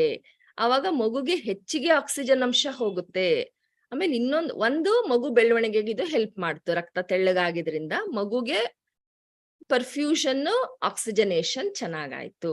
ಅದ್ರ ಜೊತೆಗೆ ಇನ್ನೊಂದೇನ್ ಅಡ್ವಾಂಟೇಜ್ ಅಂದ್ರೆ ಹಿಮೋಡೈಲ್ಯೂಷನ್ದು ನಿಮ್ಗೆಲ್ಲರಿಗೂ ಗೊತ್ತು. ಡೆಲಿವರಿ ಆದ್ಮೇಲೆ ಪ್ಲೆಸೆಂಟಾ ಬಂದ್ಮೇಲೆ ಬ್ಲೀಡಿಂಗ್ ಆಗತ್ತೆ. 3rd ಸ್ಟೇಜ್ ಆಫ್ ಲೇಬರ್ ಅಂತ ಏನ್ ಹೇಳ್ತೀವಿ, ಅವಾಗ ಬ್ಲೀಡಿಂಗ್ ಆಗತ್ತೆ. ಈಗ ರಕ್ತ ತೆಳು ಇದ್ದು ಬ್ಲೀಡಿಂಗ್ ಆದಾಗ ಅವರಲ್ಲಿ ಆಕ್ಚುಯಲ್ ಬ್ಲಡ್ ಲಾಸ್ ಕಮ್ಮಿ ಇರುತ್ತೆ ಅಲ್ವಾ. ಹಾಗಾಗಿ ಇಟ್ಸ್ ಅ ಪ್ರೊಟೆಕ್ಟಿವ್ ಬಫರ್. ಅಂದ್ರೆ ಪ್ರಕೃತಿನೇ ಗರ್ಭಿಣಿ ಮಹಿಳೆಗೆ ಇದನ್ನ ಒಂದು ಪ್ರೊಟೆಕ್ಷನ್, ರಕ್ಷಣೆಯಾಗಿ ನೀಡಿದೆ ಈ ಚೇಂಜ್ ನ. ಸೊ ನಿಮ್ಗೆ ಹೇಳ್ದೆ ನಾನು, ಮೋಸ್ಟ್ ಕಾಮನ್ ಅನಿಮಿಯಾ ಅಂದ್ರೆ ನ್ಯೂಟ್ರಿಷನಲ್ ಅನಿಮಿಯಾ. ನಾವ್ ಎಷ್ಟೊಂಥರ ಅನಿಮಿಯಾಗಳನ್ನ ನೋಡಿದ್ವಿ ಅಲ್ವಾ. ಹೆಮೊರೇಜಿಕ್ ಅನಿಮಿಯಾ, ಎಪ್ಲಾಸ್ಟಿಕ್ ಅನಿಮಿಯಾ ಅವೆಲ್ಲ ನೋಡಿದ್ವಿ. ಬಟ್ ನಮ್ಗೆ ಮೋಸ್ಟ್ ಕಾಮನ್ ನಮ್ಮ ಜನಗಳಲ್ಲಿ ಗರ್ಭಿಣಿ ಸ್ತ್ರೀಯರಲ್ಲಿ ನಾವು ನೋಡೋದು ನ್ಯೂಟ್ರಿಷನಲ್ ಅನಿಮಿಯಾನ. ಅದರಲ್ಲಿ 3 ತರದ್ದು ಅನಿಮಿಯಾ ಇದೆ. ಐರನ್ ಡಿಫಿಷಿಯನ್ಸಿ ಅನಿಮಿಯಾ, ಇದು ಮೋಸ್ಟ್ ಕಾಮನ್. ನೀವು 100 ಜನ ಪೇಷಂಟ್ ನೋಡಿದ್ರೆ ಅದ್ರಲ್ಲಿ 90 ಜನಕ್ಕೆ ಐರನ್ ಡಿಫಿಷಿಯನ್ಸಿ ಅನಿಮಿಯಾನೇ ಇರುತ್ತೆ. ಇದನ್ನ ನೀವು ಯಾವತ್ತೂ ನಿಮ್ಮ ತಲೆಯಲ್ಲಿ ಇಟ್ಕೊಬೇಕು. Most common 3 types of anaemia ಅಂದ್ರೆ iron deficiency anaemia, folic acid deficiency anaemia, vitamin B12 deficiency anaemia. ಅದ್ರಲ್ಲೂ ಮೋಸ್ಟ್ ಕಾಮನ್ ಅಂದ್ರೆ ಐರನ್ ಡಿಫಿಷಿಯನ್ಸಿ. ಈಗ ನ್ಯೂಟ್ರಿಷನಲ್ ಅನಿಮಿಯಾ ಯಾಕಾಗತ್ತೆ, imbalance between demand and supply of nutrients. ಅಂದ್ರೆ ಅಗತ್ಯ ಜಾಸ್ತಿ ಇದೆ ಬಟ್ ಸಪ್ಲೈ ಆಗ್ತಿರೋದು ಕಮ್ಮಿ ಇದೆ. ಈಗ ಅಲ್ಲಿ ತಾಯಿಗೂ ರಕ್ತ ಬೇಕು, ಮಗುನ್ ಬೆಳ್ಸಕ್ಕೂ ರಕ್ತ ಬೇಕು. ಆದ್ರೆ ತಾಯಿ ತಗೊಳ್ತಿರೋ ಕಬ್ಬಿಣಾಂಶ ಅವೆರಡನ್ನ ಸಪೋರ್ಟ್ ಮಾಡ್ತಾ ಇಲ್ಲ, ಹಾಗಾಗಿ ಅನಿಮಿಯಾ ಆಗತ್ತೆ. ಸೊ ಅದು ಯಾವ್ದ್ರಿಂದ ಆಗಿರ್ಬೋದು, ಅದಕ್ಕೆ ಎಷ್ಟೊಂದು ಕಾರಣಗಳಿದೆ. ಒಂದು ರೆಡ್ಯೂಸ್ಡ್ ಇಂಟೇಕ್ ಇರಬಹುದು. ರೆಡ್ಯೂಸ್ಡ್ ಇಂಟೇಕ್ ಅಂದ್ರೆ ಅವರು ಊಟ ಸರಿ ಮಾಡ್ತಾ ಇಲ್ಲ, ಊಟ ಮಾಡಿದ್ರು ಒಳ್ಳೆ ಊಟ ಮಾಡ್ತಾ ಇಲ್ಲ, ಪೌಷ್ಟಿಕಾಂಶ ಇರೋಂಥ ಊಟನ ಮಾಡ್ತಿಲ್ಲ. ಇದು ತುಂಬಾ ಮುಖ್ಯವಾದ ಕಾರಣ. ಫಸ್ಟ್ ನಾವು ಇದನ್ನೇ ಸಸ್ಪೆಕ್ಟ್ ಮಾಡ್ತೀವಿ. ಆವಾಗ ಸಸ್ಪೆಕ್ಟ್ ಮಾಡಿ ಪೇಷಂಟಿಗೆ ನಾವು ಹೆಂಗ್ ಊಟ ಮಾಡ್ಬೇಕು, ಪೌಷ್ಟಿಕ ಆಹಾರ ಅಂದ್ರೆ ಏನು ಅಂತ ಹೇಳ್ತೀವಿ, ಮತ್ತೆ ಐರನ್ ಟ್ಯಾಬ್ಲೆಟ್ಸ್ ನ ಕೊಡ್ತೀವಿ. ಇನ್ನೊಂದು ರೆಡ್ಯೂಸ್ಡ್ ಅಬ್ಸಾರ್ಪ್ಷನ್. ಇಲ್ಲೇನಾಗುತ್ತೆ, ಗರ್ಭಿಣಿ ಮಹಿಳೆ ಚೆನ್ನಾಗೇ ಊಟ ಮಾಡ್ತಿದ್ದಾಳೆ, ಅವಳು ಊಟದಲ್ಲಿ ಏನೂ ತೊಂದರೆ ಇಲ್ಲ, ಅವಳು ಪೌಷ್ಟಿಕಾಂಶನೇ ತಿಂತಾ ಇದ್ದಾಳೆ, ಪೌಷ್ಟಿಕ ಆಹಾರ ಮನೇಲಿ ಮಾಡಿದ್ದನ್ನೇ ಫ್ರೆಶ್ ಆಗೇ ತಿಂತಿಯಾಳೆ. ಆದ್ರೆ ಏನಾಗುತ್ತೆ, ಆ ಊಟದಲ್ಲಿ ಕೆಲವು ಇನ್ಹಿಬಿಟರಿ ಫ್ಯಾಕ್ಟರ್ಸ್ ಇರ್ತವೆ. ಅಂದ್ರೆ ಕಬ್ಬಿಣಾಂಶನ ಹೀರ್ಕೊಳಕ್ಕೆ ಬಿಡಲ್ಲ ನಮ್ ದೇಹಕ್ಕೆ. ಅಂದ್ರೆ ಊಟದ ಜೊತೆ ಅವರು ಕಾಫಿ ಟೀ ಜಾಸ್ತಿ ಕುಡಿತಾ ಇರಬಹುದು. ಇನ್ನೊಂದು ಬೇರಿಯಾಟ್ರಿಕ್ ಸರ್ಜರಿ, ಕೆಲವರು ತುಂಬಾ ದಪ್ಪಕ್ಕಿದೀವಿ ಅಂತ ಆಪರೇಷನ್ಸ್ ಮಾಡಿಸ್ಕೊಂಡಿರ್ತಾರೆ, ಅವರಲ್ಲಿ ಅಬ್ಸಾರ್ಪ್ಷನ್ ಕಮ್ಮಿ ಆಗಿರುತ್ತೆ. ಅದ್ರ ಜೊತೆಗೆ ಕೆಲವು ಸಿಲಿಯಾಕ್ ಡಿಸೀಸ್, IBS ಅಂತೆಲ್ಲ ಇದಾವೆ, ಇರಿಟಬಲ್ ಬೌಲ್ ಸಿಂಡ್ರೋಮ್ ಅಂತ, ಅವುಗಳಲ್ಲೂ ಈ ಪೌಷ್ಟಿಕಾಂಶಗಳನ್ನ ಹೀರುವಿಕೆ ನಮ್ಮ ದೇಹದಲ್ಲಿ ಕಮ್ಮಿ ಆಗಿರುತ್ತೆ. ಸೊ ಒಂದು ರೆಡ್ಯೂಸ್ಡ್ ಇಂಟೇಕ್, ಇನ್ನೊಂದು ರೆಡ್ಯೂಸ್ಡ್ ಅಬ್ಸಾರ್ಪ್ಷನ್. ನೆಕ್ಸ್ಟ್ ಇವೆರಡು ನಾರ್ಮಲ್ ಇದೆ, ಅವಳು ಚೆನ್ನಾಗಿ ಊಟ ಮಾಡ್ತೀಳೆ, ಅವಳ ದೇಹನೂ ಚೆನ್ನಾಗಿ ಹೀರ್ತಾ ಇದೆ. ಆದ್ರೆ ಎಲ್ಲಿದೆ ಪ್ರಾಬ್ಲಮ್ಮು, ಡಿಮಾಂಡ್ ಜಾಸ್ತಿ ಇದೆ. ಏನಂದ್ರೆ ಪ್ರೆಗ್ನೆನ್ಸಿ ಇದೆ, ಪ್ರೆಗ್ನೆನ್ಸಿಗೆ ತಕ್ಕಂಗೆ ಅವಳು, ಈಗ ಪ್ರೆಗ್ನೆಂಟ್ ವಿಮೆನ್ ಅಲ್ಲಿ ಗರ್ಭಿಣಿ ಇಲ್ದಲೇ ಇರೋ ಸ್ತ್ರೀ ಅಂತ ಗರ್ಭಿಣಿ ಸ್ತ್ರೀಯಲ್ಲಿ ಡಿಮಾಂಡ್ ಜಾಸ್ತಿ ಇರುತ್ತೆ. ಇಲ್ಲ ಅವಳು ಒಂದ್ ಮಗುಗ್ ಹಾಲು ಕುಡಿಸ್ತಾಳೆ, ಅದ್ರ ಜೊತೆ ಪ್ರೆಗ್ನೆಂಟ್ ಆಗ್ತಾಳೆ, ಅಂದ್ರೆ ಶಾರ್ಟ್ ಸ್ಪೇಸಿಂಗ್ ಇದೆ ಅಂತವ್ರಲ್ಲಿ ಡಿಮಾಂಡ್ ಇನ್ನೂ ಹೆಚ್ಚಿಗೆ. ಅದಕ್ಕೆ ತಕ್ಕಂಗೆ ಅವಳು ಊಟ ಮಾಡ್ತಿಲ್ಲ, ಮಾಮೂಲಿ ತರನೇ ಊಟ ಮಾಡ್ತಾಳೆ, ಬಟ್ ಇದಕ್ಕಿದು ಸಾಲ್ತಾ ಇಲ್ಲ. ಇನ್ಕ್ರೀಸ್ ಡಿಮಾಂಡ್ ಇದ್ದಾಗ ಅವ್ರು ಇನ್ನೂ ಹೆಚ್ಚಿಗೆ ನ್ಯೂಟ್ರಿಷನ್ ನ ತಗೊಬೇಕಾಗತ್ತೆ. ಇನ್ನೊಂದು ಇಂಪೇರ್ಡ್ ಯುಟಿಲೈಸೇಷನ್. ಎಲ್ಲಾ ಇದೆ, ಆದ್ರೆ ಆ ಇಂಗ್ರೀಡಿಯೆಂಟ್ಸ್ ನ ಕರೆಕ್ಟ್ ಆಗಿ ಉಪಯೋಗಿಸ್ಕೊಂಡು ನಮ್ ದೇಹ ಬ್ಲಡ್ ನ ಪ್ರೊಡಕ್ಷನ್ ಮಾಡ್ತಿಲ್ಲ. ಕೆಲವರು ಫೋಲಿನಿಕ್ ಆಸಿಡ್ ಅಂತ ತಗೋತಾ ಇರ್ತಾರೆ, ಅವಾಗ ಏನಾಗುತ್ತೆ, ಕರೆಕ್ಟ್ ಆಗಿ ರಕ್ತ ಉತ್ಪತ್ತಿ ಆಗೋದಿಲ್ಲ. ಹೀಗೆ 4 ಕಾರಣಗಳು ಇಂಪಾರ್ಟೆಂಟ್ ಆಗಿ ಇದಾವೆ. ಅದೇ ನಾವು ಮೇನ್ ತಿಳ್ಕೊಬೇಕಾದ್ರೆ ರೆಡ್ಯೂಸ್ಡ್ ಇಂಟೇಕ್ ಮೋಸ್ಟ್ ಕಾಮನ್ ಇದೇನೆ. ನೆಕ್ಸ್ಟ್ ರೆಡ್ಯೂಸ್ಡ್, ಇದನ್ನ ಟ್ರೀಟ್ ಮಾಡಿ ಇಂಪ್ರೂವ್ಮೆಂಟ್ ಆಗಿಲ್ಲ ಅಂದಾಗ next reduced absorption, next increase demand. ಇದು ನಮ್ಗೆ ಹಿಸ್ಟ್ರಿಲ್ ಗೊತ್ತಾಗ್ಬಿಡುತ್ತೆ, ಅವ್ರು ಎಷ್ಟು ಸಲ ಪ್ರೆಗ್ನೆಂಟ್ ಆಗಿದ್ದಾರೆ, ಮಗುಗ್ ಹಾಲು ಕುಡಿಸ್ತಿರೋ ಇಲ್ವೋ, ಸ್ಪೇಸಿಂಗ್ ಎಷ್ಟು ಅಂತ ತಿಳ್ಕೊಂಡಾಗ ಇದು ಗೊತ್ತಾಗುತ್ತೆ. ಅವಾಗ ಅದಕ್ಕೆ ತಕ್ಕಂಗೆ ನಾವು ಟ್ರೀಟ್ಮೆಂಟ್ ಕೊಡ್ಲಿಕ್ಕೂ ಅನುಕೂಲ ಆಗತ್ತೆ.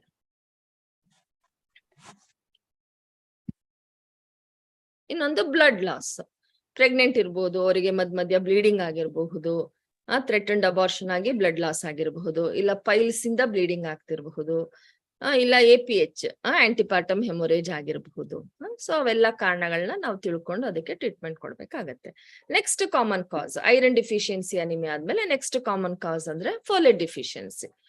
Folate deficiency, it is a most common cause of megaloblastic anemia during pregnancy.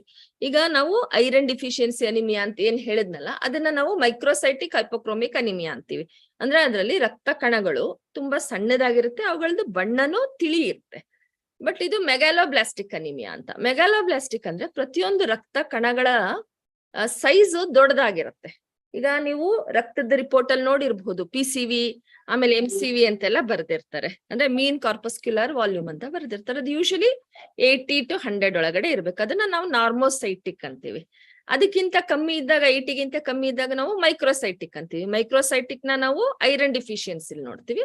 ಇದು ಮೆಗಾಲೋಬ್ಲಾಸ್ಟಿಕ್ ಅಂದ್ರೆ ಸೈಜ್ ದೊಡ್ಡದಿರುತ್ತೆ, ಅಂದ್ರೆ ಆಲ್ಮೋಸ್ಟ್ 100ಗಿಂತ ಜಾಸ್ತಿ ಇರುತ್ತೆ. ಅದು ಫೋಲೇಟ್ ಡಿಫಿಷಿಯನ್ಸಿಲಿ ನಮ್ಗೆ ಕಂಡು ಬರುತ್ತೆ.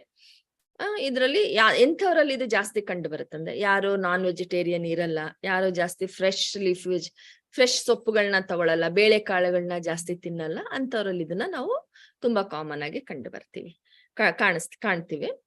ಆಕ್ಚುಲಿ ನಮ್ಗೆ ರೆಕಮೆಂಡೆಡ್ ಡಯಟ್ರಿ ಇಂಟೇಕ್ ಎಷ್ಟು ತಗೊಬೇಕಂದ್ರೆ, ಫೋಲಿಕ್ ಆಸಿಡ್ ನ 400 ಇಂದ 800 ಮೈಕ್ರೋಗ್ರಾಮ್ ತಗೊಬೇಕು. ಪ್ರೆಗ್ನೆಂಟ್ ಆಗಕ್ಕಿಂತ ಮುಂಚೆ ಅವರಲ್ಲಿ ಫೋಲಿಕ್ ಆಸಿಡ್ ಅಂಶ ನಾರ್ಮಲ್ ಆಗಿದ್ರೆ ಅವ್ರದ್ದು ಪ್ರೆಗ್ನೆನ್ಸಿ ಚೆನ್ನಾಗಿರುತ್ತೆ. ಹಾಗಾಗಿ ಅಟ್ಲೀಸ್ಟ್ ಅವ್ರು ಪ್ಲಾನ್ ಮಾಡ್ತಾ ಇದಾರೆ ಪ್ರೆಗ್ನೆಂಟ್ ಆಗಕ್ಕೆ ಅಂದಾಗ 1 ತಿಂಗಳು ಮುಂಚೆನೆ ನಾವು ಇವ್ರಿಗಿಷ್ಟು ಫೋಲಿಕ್ ಆಸಿಡ್ ಕೊಟ್ಟಾಗ ಅವ್ರದ್ದು ಪ್ರೆಗ್ನೆನ್ಸಿ ಔಟ್ಕಮ್ ತುಂಬಾ ಚೆನ್ನಾಗಿರುತ್ತೆ. ಅದೇ ಯಾರಲ್ಲಿ ಫೋಲಿಕ್ ಆಸಿಡ್ ಡಿಫಿಷಿಯನ್ಸಿ ಪ್ರೂವ್ ಆಗಿದೆ ಅವ್ರಿಗೆ ನಾವು ಇನ್ನೂ ಹೆಚ್ಚಿಗೆ ಕೊಡ್ಬೇಕು, 1 milligram per day ಕೊಡ್ಬೇಕಾಗತ್ತೆ. ಈಗ ನಿಮಗೆ ಗೊತ್ತಿರ್ಬೋದು, ಫೋಲಿಕ್ ಆಸಿಡ್ ಡಿಫಿಷಿಯನ್ಸಿಯಿಂದ ಮಗುನಲ್ಲಿ ನ್ಯೂರಲ್ ಟ್ಯೂಬ್ ಡಿಫೆಕ್ಟ್ ಅಂತೀವಿ. ಅಂದ್ರೆ ಬೆನ್ನು ಹುರಿಲಿ ತೊಂದರೆಗಳಾಗೋ ಚಾನ್ಸ್ ಹೆಚ್ಚಿಗೆ ಇರುತ್ತೆ. ಯಾರಿಗೆ ಮುಂಚಿನ ಮಗುನಲ್ಲಿ ತೊಂದರೆ ಕಂಡು ಬಂದಿರುತ್ತೆ ಅಂತವ್ರಿಗೆ 4 mg ಪರ್ ಡೇ ಕೊಡ್ತೀವಿ. ಸೊ ಯೂಶಲಿ ನಾವು ಫೋಲಿಕ್ ಆಸಿಡ್ ಪ್ರಿಸ್ಕ್ರೈಬ್ ಮಾಡೋದು 5 mg ಇರುತ್ತೆ. So normal recommended dosage is 400 to 800. ಅದೇ ಯಾರಲ್ಲಿ ಆಲ್ರೆಡಿ ಡಿಫಿಷಿಯನ್ಸಿ ಇದೆ ಅವ್ರಿಗೆ ನಾವು 1 mg ಪರ್ ಡೇ ಕೊಡಬೇಕು. ಯಾರಲ್ಲಿ ಪ್ರೀವಿಯಸ್ ಪ್ರೆಗ್ನೆನ್ಸಿ ಎಫೆಕ್ಟ್ ಆಗಿರುತ್ತೆ ಅವ್ರಿಗೆ ನಾವು 4 mg ಪರ್ ಡೇ ಕೊಡಬೇಕಾಗತ್ತೆ. ವಿಟಮಿನ್ B12 ಡಿಫಿಷಿಯನ್ಸಿ ಇದು ನೆಕ್ಸ್ಟ್ ಕಾರಣ. ಮೆಗಾಲೋಬ್ಲಾಸ್ಟಿಕ್ ಅನಿಮಿಯಾಗೆ ಇನ್ನೊಂದು ಕಾರಣ ವಿಟಮಿನ್ B12 ಡಿಫಿಷಿಯನ್ಸಿ. ಇದು ಎಂತವ್ರಲ್ಲಿ ಕಂಡು ಬರುತ್ತೆ ಅಂದ್ರೆ ಯಾರು strict vegan or vegetarian diet ಅಂದ್ರೆ ಇವರು ನಾನ್ ವೆಜ್ ತಿಂತಿರಲ್ಲ, ಹಾಲು ಮೊಟ್ಟೆ ಏನು ತಿಂತಿರಲ್ಲ, ಇಂಥವ್ರಲ್ಲಿ ಇದು ಸ್ವಲ್ಪ ಕಾಮನ್ ಆಗಿ ಕಂಡು ಬರುತ್ತೆ. ಜೊತೆಗೆ ಮ್ಯಾಲ್ ಅಬ್ಸಾರ್ಪ್ಷನ್ ಸಿಂಡ್ರೋಮ್. ನಾ ಹೇಳ್ದೆ ನಿಮಗೆ, ಮ್ಯಾಲ್ ಅಬ್ಸಾರ್ಪ್ಷನ್ ಅಂದ್ರೆ ಕರುಳು ಕರೆಕ್ಟ್ ಆಗಿ ಪೌಷ್ಟಿಕಾಂಶಗಳನ್ನ ಹೀರ್ಕೋತಾ ಇರಲ್ಲ, ಕರುಳಲ್ಲಿ ತೊಂದರೆ ಇರುತ್ತೆ. ಅಂತವರಲ್ಲಿ ಈ ತೊಂದರೆ ಈ ಡಿಫಿಷಿಯನ್ಸಿ ಅನಿಮಿಯಾ ಜಾಸ್ತಿ ಕಂಡು ಬರುತ್ತೆ. ಅದ್ರ ಜೊತೆಗೆ ಯಾರು ಪಾರ್ಷಲ್ ಆರ್ ಟೋಟಲ್ ಗ್ಯಾಸ್ಟ್ರೆಕ್ಟಮಿ ಮಾಡಿಸ್ಕೊಂಡಿರ್ತಾರೆ, ಕ್ರಾನ್ಸ್ ಡಿಸೀಸ್ ಇದೆ, ಇರಿಟಬಲ್ ಬವಲ್ ಸಿಂಡ್ರೋಮ್ ಇದೆ. ಅದ್ರ ಜೊತೆಗೆ ಯಾರು ತುಂಬಾ ಕಂಟಿನ್ಯೂಸ್ ಆಗಿ ಪ್ರೋಟಾನ್ ಪಂಪ್ ಇನ್ಹಿಬಿಟರ್ಸ್ ಅಂದ್ರೆ ನೀವು ಪ್ಯಾಂಟೋಪ್ರಜಾಲ್, ರೆಬೆಪ್ರಜಾಲ್ ಅಂತ ಟ್ಯಾಬ್ಲೆಟ್ಸ್ ನ ತುಂಬಾ ಕಂಟಿನ್ಯೂ ಆಗಿ ಯಾರು ತಗೋತಾ ಇರ್ತಾರೆ ಅಂತವರಲ್ಲೂ ನಾವು ಈ ಡಿಫಿಷಿಯನ್ಸಿನ ಕಾಮನ್ ಆಗಿ ನೋಡಕ್ ಸಿಗುತ್ತೆ ನಮ್ಗೆ. ಸೊ ನಾನ್ ನಿಮಗೆ ಹೇಳ್ದೆ ಮೈಕ್ರೋಸೈಟಿಕ್ ಮ್ಯಾಕ್ರೋಸೈಟಿಕ್ ಅಂದ್ರೆಲ್ಲ ಏನು ಅಂತ ನಿಮಗೆ ಹೇಳ್ದೆ, ಹೌದಲ್ಲ? ಸೊ ನೋಡಿ ಇಲ್ಲಿ ಪಿಕ್ಚರ್ಸ್ ಇದೆ. ದಿಸ್ ಇಸ್ ಮೈಕ್ರೋಸೈಟಿಕ್, ರಕ್ತ ಕಣಗಳ ಸೈಜ್ ಇಲ್ಲಿ ನೋಡಿ. ಇದು ಮ್ಯಾಕ್ರೋಸೈಟಿಕ್, ಇದು ನಾರ್ಮೋಸೈಟಿಕ್. ನಾರ್ಮೋಸೈಟಿಕ್ ಅಲ್ಲಿ ಕಣಗಳ ಸೈಜ್ ಎಷ್ಟಿದೆ ನೋಡಿ, ಮ್ಯಾಕ್ರೋಸೈಟಿಕ್ ಅಲ್ಲಿ ಎಷ್ಟಿದೆ ನೋಡಿ. ಮೈಕ್ರೋಸೈಟಿಕ್ ನಿಮಗೆ ಗೊತ್ತಾಗ್ತಾ ಇದೆ ಡಿಫ್ರೆನ್ಸ್, ಹೌದಲ್ಲ? ಈ ನಾರ್ಮೋಸೈಟಿಕಲ್ ಕಲರ್ ಹೆಂಗಿದೆ, ಮ್ಯಾಕ್ರೋಸೈಟಿಕಲ್ ಹೆಂಗಿದೆ, ಮೈಕ್ರೋಸೈಟಿಕಲ್ ಹೆಂಗಿದೆ ನೋಡಿ. ಸೊ ಇಲ್ಲಿ ಬಣ್ಣ ತಿಳಿಯಾಗಿದೆ, ಕಣಗಳ ಸಂಖ್ಯೆ ಸೈಜ್ ಸಣ್ಣದಾಗಿದೆ.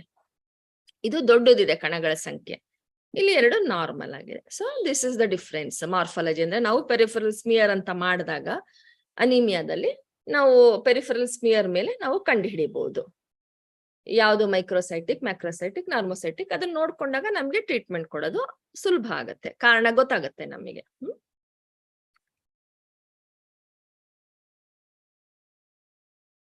ಈಗ microcytic. Good evening, Dr. Shobha. In this, I think we can only stick to the common causes of microcytic. There is no need to go into the whole detail. Just common ones. Yeah. 3 common ones. So ನಿಮ್ಗೆ ಗೊತ್ತಾಯ್ತು anaemia, physiological anaemia ಏನಂತ. ಈಗ ಅನಿಮಿಯಾದಿಂದ ಏನ್ ತೊಂದರೆ ಆಗತ್ತೆ ಗರ್ಭಿಣಿ ಸ್ತ್ರೀಯರಲ್ಲಿ ಏನನ್ನ ತಿಳ್ಕೊಳ್ಳೋಣ. When did you join, Nivedita? I did not notice. Welcome you to the session. No. Please continue. Okay ನಾವ್ ಯಾಕೆ ತಿಳ್ಕೊಬೇಕು ಅನಿಮಿಯಾ ಬಗ್ಗೆ?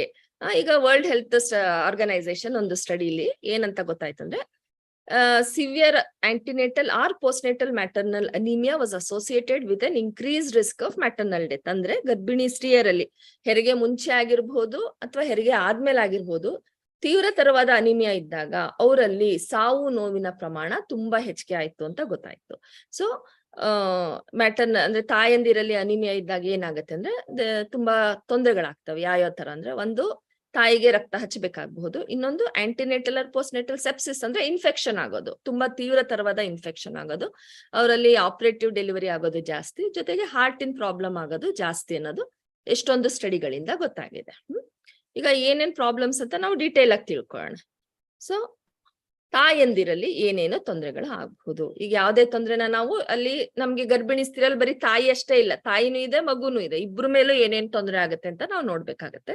ತಾಯಂದ್ರಲ್ಲಿ ಆಗೋ ತೊಂದ್ರೆನ ನಾವು ಆಂಟಿನೇಟಲ್, ಇಂಟ್ರಾನೇಟಲ್, ಪೋಸ್ಟ್ನೇಟಲ್ ಅಂದ್ರೆ ಆಂಟಿನೇಟಲ್ ಅಂದ್ರೆ ಗರ್ಭಿಣಿ ಇದ್ದಾಗ, ಇಂಟ್ರಾನೇಟಲ್ ಅಂದ್ರೆ ಡೆಲಿವರಿ ಟೈಮ್ ಅಲ್ಲಿ, ಇಂಟ್ರಾಪಾರ್ಟಮ್, ಪೋಸ್ಟ್ ಪಾರ್ಟಮ್ ಅಂದ್ರೆ ಡೆಲಿವರಿ ಆದ್ಮೇಲೆ ಏನೇನ್ ತೊಂದರೆಗಳಾಗಬಹುದು ಅಂತ ಡಿವೈಡ್ ಮಾಡ್ತೀವಿ. ಸೊ ಪ್ರೆಗ್ನೆಂಟ್ ಇದ್ದಾಗ ಅವ್ರಿಗೆ ಏನೇನ್ ತೊಂದರೆ ಆಗ್ಬಹುದು, ಒಂದು ಪ್ರೀಟರ್ಮ್ ಬರ್ತ್ ಅಂದ್ರೆ ಅವಧಿ ಪೂರ್ವ ಡೆಲಿವರಿ, ದಿನ ತುಂಬಾ ಮುಂಚೆನೆ ಹೆರಿಗೆ ಆಗ್ಬೋದು, 7 ತಿಂಗಳಿಗೆ 8 ತಿಂಗಳಿಗೆ ಡೆಲಿವರಿ ಆಗ್ಬೋದು. ಇನ್ನೊಂದು ಪ್ರಿಮೆಚ್ಯೂರ್ ರಪ್ಚರ್ ಆಫ್ ಮೆಂಬ್ರೇನ್ಸ್ ಅಂದ್ರೆ ನಿಮಗೆ ಗೊತ್ತಿರುತ್ತೆ ಅಲ್ವಾ, ಪಾಪು ಸುತ್ತುವರೆದು ಒಂದು ನೀರಿನ ಚೀಲ ಮತ್ತೆ ಆಮ್ನಿಯೋಟಿಕ್ ಮೆಂಬ್ರೇನ್ ಅಂತ ಇರುತ್ತೆ, ಅದು ರಪ್ಚರ್ ಆಗ್ಬೋದು. ಯೂಶಲಿ ಅದು ಡೆಲಿವರಿ ಟೈಮ್ ಅಲ್ಲಿ ರಪ್ಚರ್ ಆಗುತ್ತೆ. ಇದು ಅನಿಮಿಯಾ ಇರೋ ಹೆಂಗಸರಲ್ಲಿ ಆ ಮೆಂಬ್ರೇನ್ ತುಂಬಾ ವೀಕ್ ಆಗಿರುತ್ತೆ, ಹಾಗಾಗಿ ಪ್ರೆಗ್ನೆನ್ಸಿಲಿ ಅದು ರಪ್ಚರ್ ಆಗಬಹುದು. ಇನ್ನೊಂದು ಪ್ರೀ ಎಕ್ಲಾಂಪ್ಸಿಯಾ, ಇಂಥವ್ರಲ್ಲಿ BP ಹೆಚ್ಚಾಗಿ ತೊಂದರೆ ಆಗೋ ಚಾನ್ಸ್ ಹೆಚ್ಚಿಗೆ ಇರುತ್ತೆ. ಇನ್ನೊಂದು ಹಾರ್ಟ್ ಫೇಲ್ಯೂರ್ ಆಗ್ಬಹುದು. ಮತ್ತೆ ಆಂಟಿಪಾರ್ಟಮ್ ಹೆಮೊರೇಜ್ ಅಂದ್ರೆ ಗರ್ಭಿಣಿ ಇದ್ದಾಗ ಬ್ಲೀಡಿಂಗ್ ಆಗ್ಬಹುದು, ಪದೇ ಪದೇ ಇನ್ಫೆಕ್ಷನ್ಸ್ ಆಗಬಹುದು.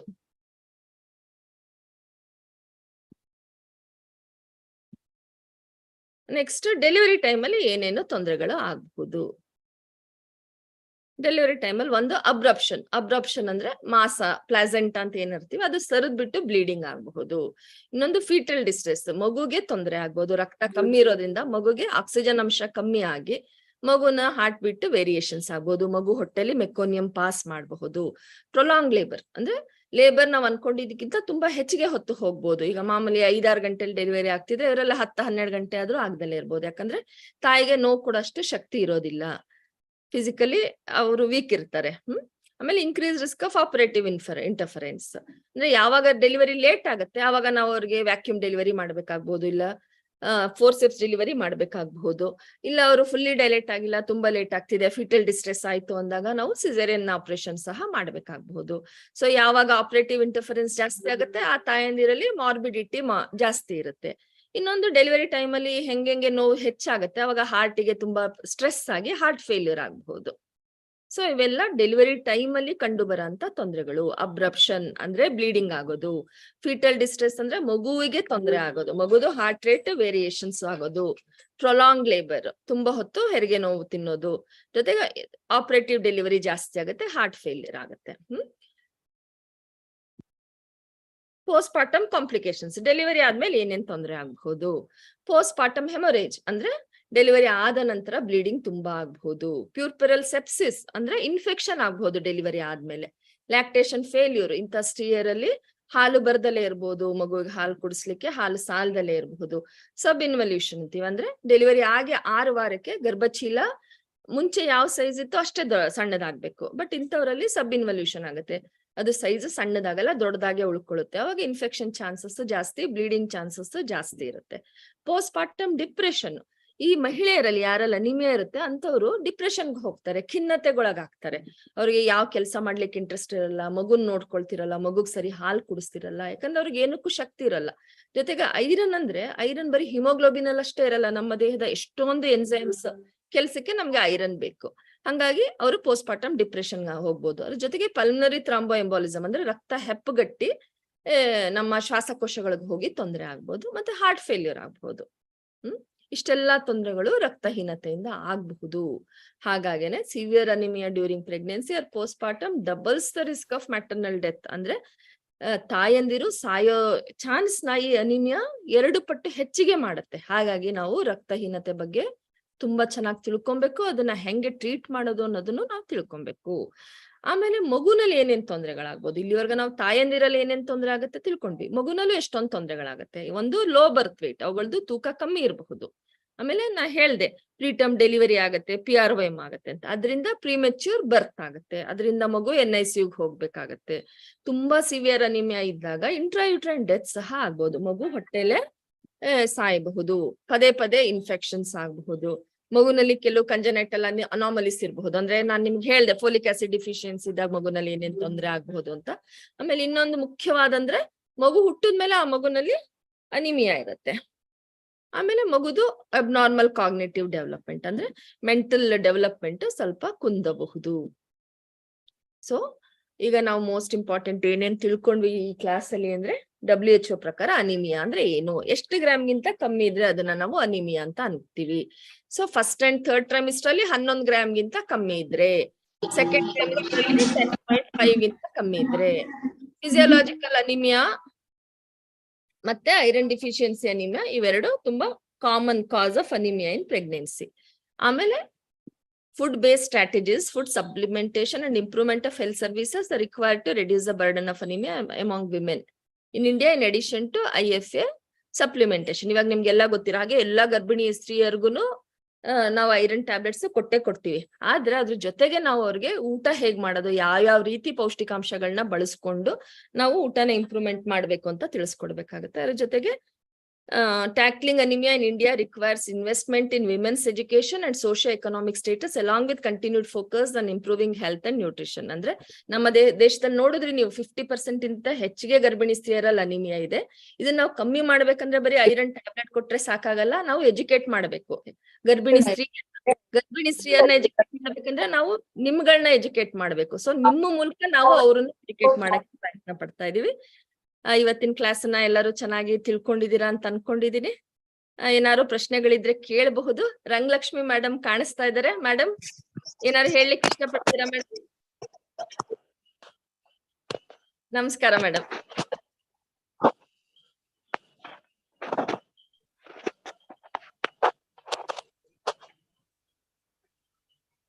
ಹಲೋ ಮೇಡಮ್, ರಂಗಲಕ್ಷ್ಮಿ ಮೇಡಮ್ ಮಾಡಿ ಕೇಳ್ತಾ ಇದ್ದೀನಿ. ಹೇಳಿ ಮೇಡಮ್. ಓಕೆ.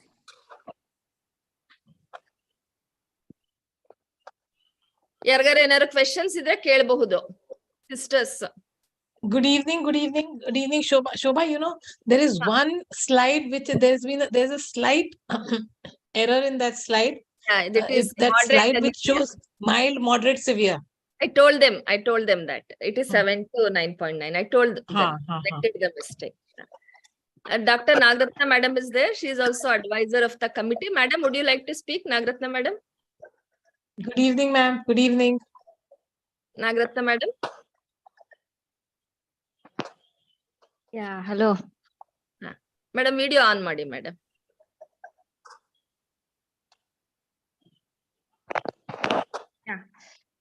ನಮಸ್ಕಾರ ಮೇಡಮ್. ಪ್ರಣಾಮ್. ಒಳ್ಳೆ ಚೆನ್ನಾಗಿತ್ತು lecture.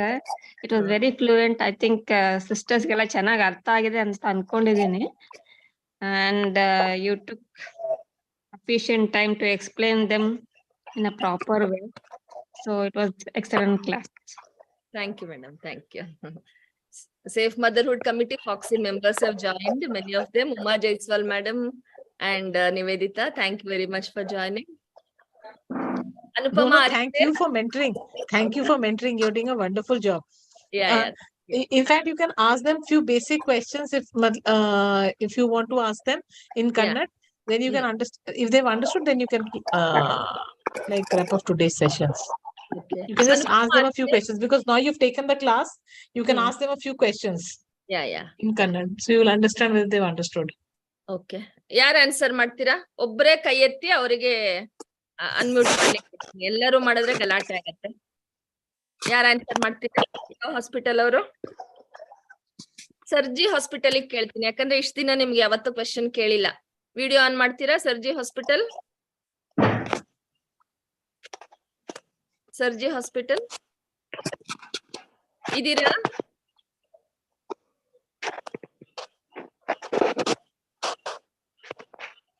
Sarji hospital there?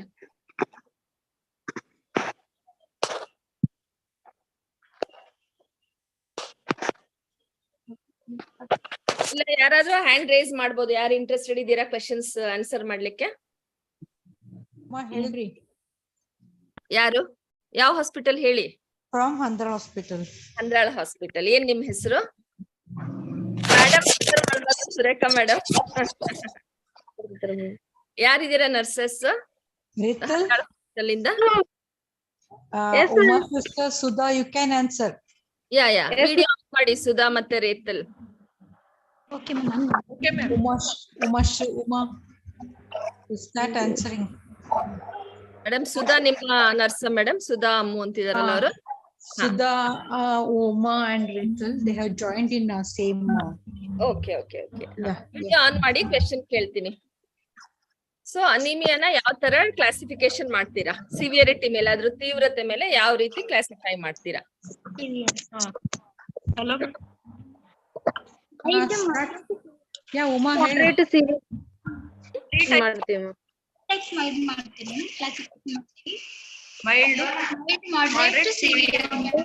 Mild ಅಂದ್ರೆ ಎಷ್ಟಿರುತ್ತಪ್ಪ?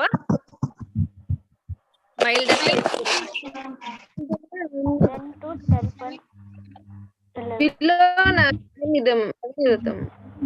ಕೇಳಿಸ್ತಾ ಇಲ್ಲ, ಕರೆಕ್ಟ್ ಆಗಿ ಹೇಳಿ. ಮೈಲ್ಡ್ ಅಂದ್ರೆ ಎಷ್ಟಿರುತ್ತೆ?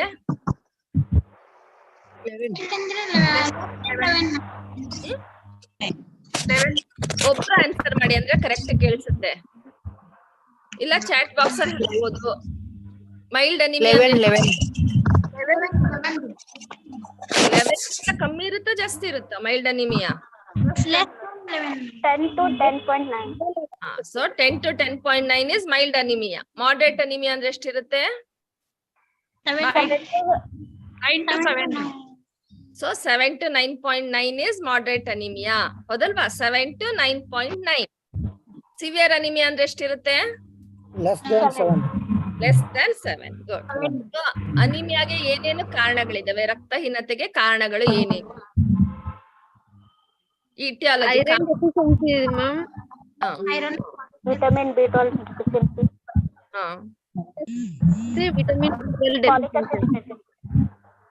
ಐರನ್ ಡಿಫಿಷಿಯನ್ಸಿ ಹೇಳಿದ್ರೆ, ವಿಟಮಿನ್ B12 ಹೇಳಿದ್ರೆ, ಇನ್ನೊಂದು ಡಿಫಿಷಿಯನ್ಸಿ ಹೇಳಿಲ್ಲಲ್ಲ? Folic acid. Folic acid deficiency. Good. ಈಗ ಅನಿಮಿಯಾಗೆ ಕಂಜೆನೆಟಲ್ ಕಾಸಸ್ ಇದೆ, ಜೊತೆಗೆ ಅಕ್ವೈರ್ಡ್ ಕಾಸಸ್ ಇದೆ. ಕಂಜೆನೆಟಲ್ ಕಾಸಸ್ ಅಂದ್ರೆ ಏನೇನು? Thalassemia, sickle cell acquired causes ಅಂದ್ರೆ Iron deficiency anemia. Megaloblastic anemia. ಈಗ ಒಂದು ಅಕ್ವೈರ್ಡ್ ಅಲ್ಲಿ ಏನೇನ್ ಬರುತ್ತೆ? ಒಂದು ಡಿಫಿಷಿಯನ್ಸಿ ಅನಿಮಿಯಾಗಳು ನೀವು ಹೇಳಿದ್ರಿ. ಇನ್ನೊಂದ್ ಏನಾಗ್ಬೋದು? Haemolytic anaemia, haemorrhagic anaemia. ಅದಲ್ವಾ? Blood loss. Nivedita madam, would you like to ask some questions?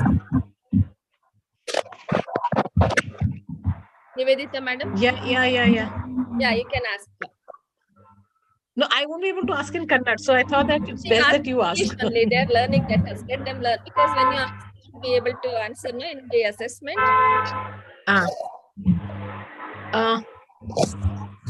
Good evening, everyone. I think you're doing a wonderful job. So everybody knows everything. It's just that you have to get habituated to speaking. And the best way to get habituated to speaking is to speak to each other. Yes. Because initially when you speak to, say, doctors or you speak to assessors, you tend to get nervous. So if you speak to each other, in one hospital, you divide, like one day somebody will take the class on one part, the other person will take a class on, will ask questions on something else.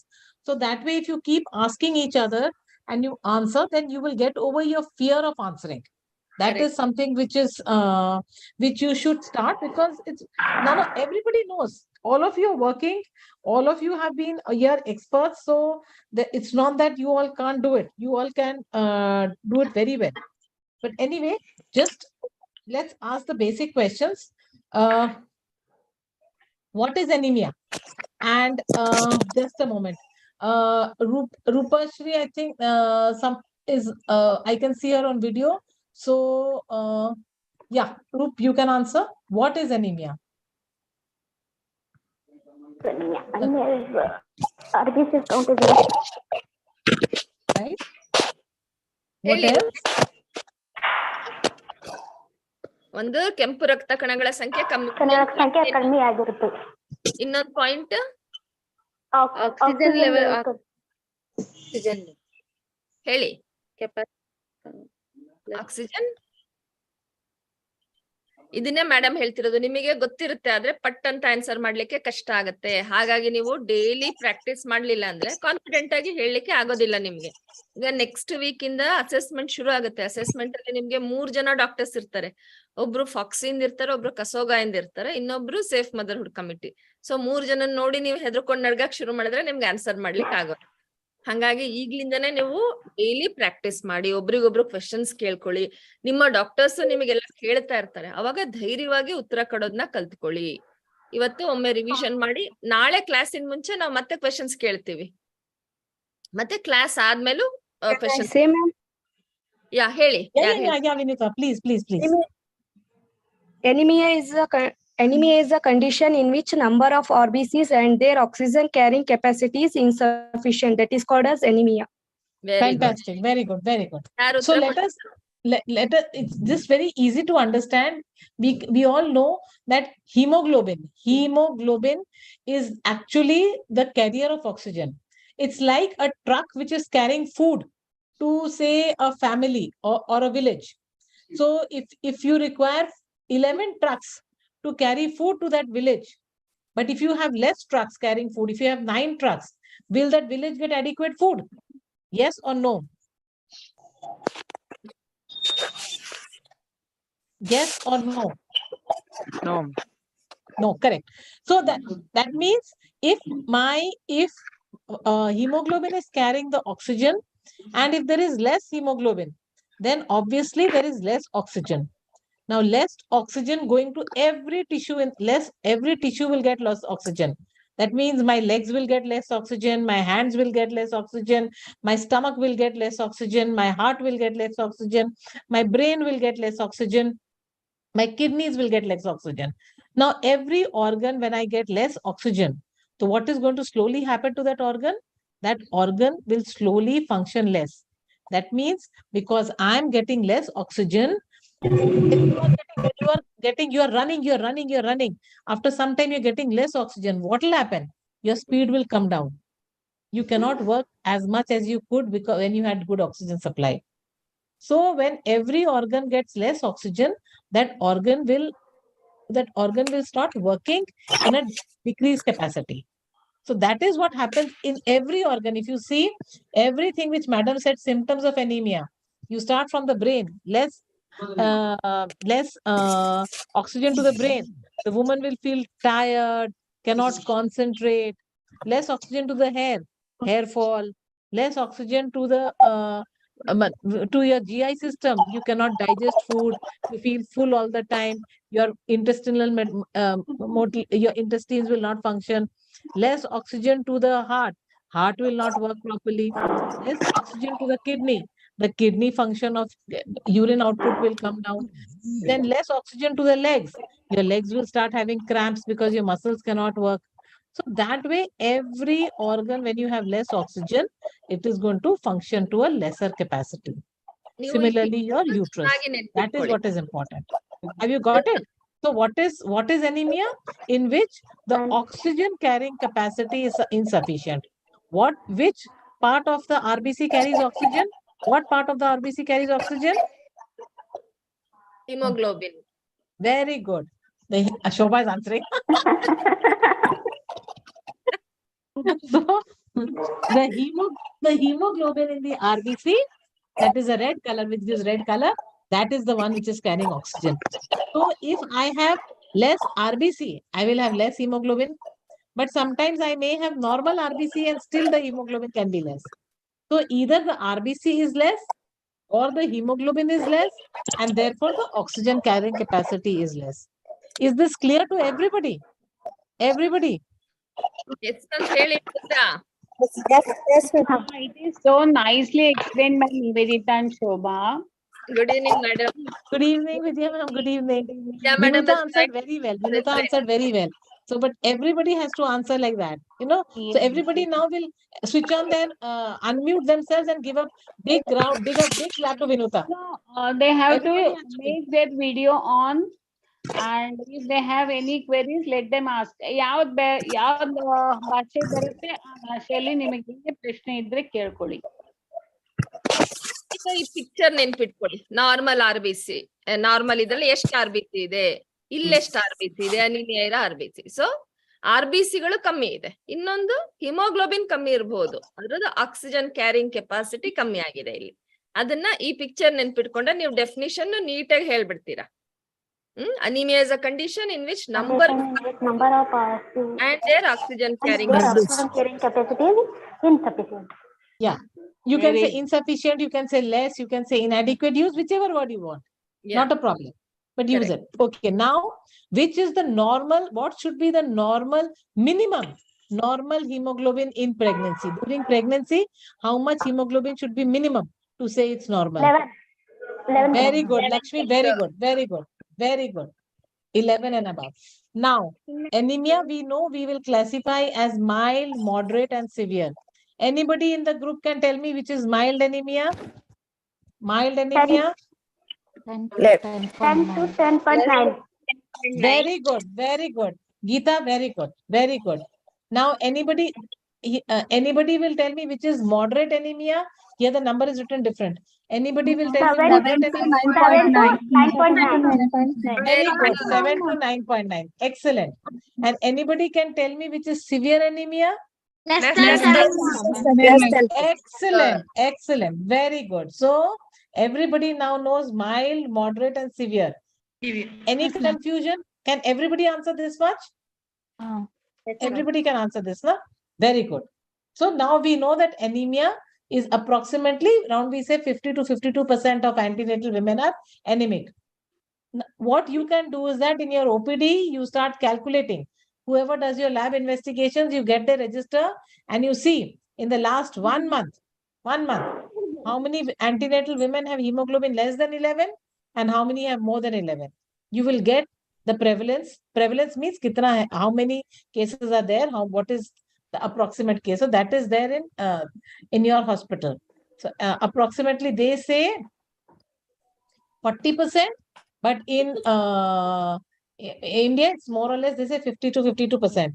In my hospital setup also, it is around about 55%. So this is the thing. We'll move ahead because 50 to 52% is in India. 58% of lactating female are anemic. Now, this is important. That means, which is important is that in antenatal period, it was only 50 to 52. But after delivery, 58%.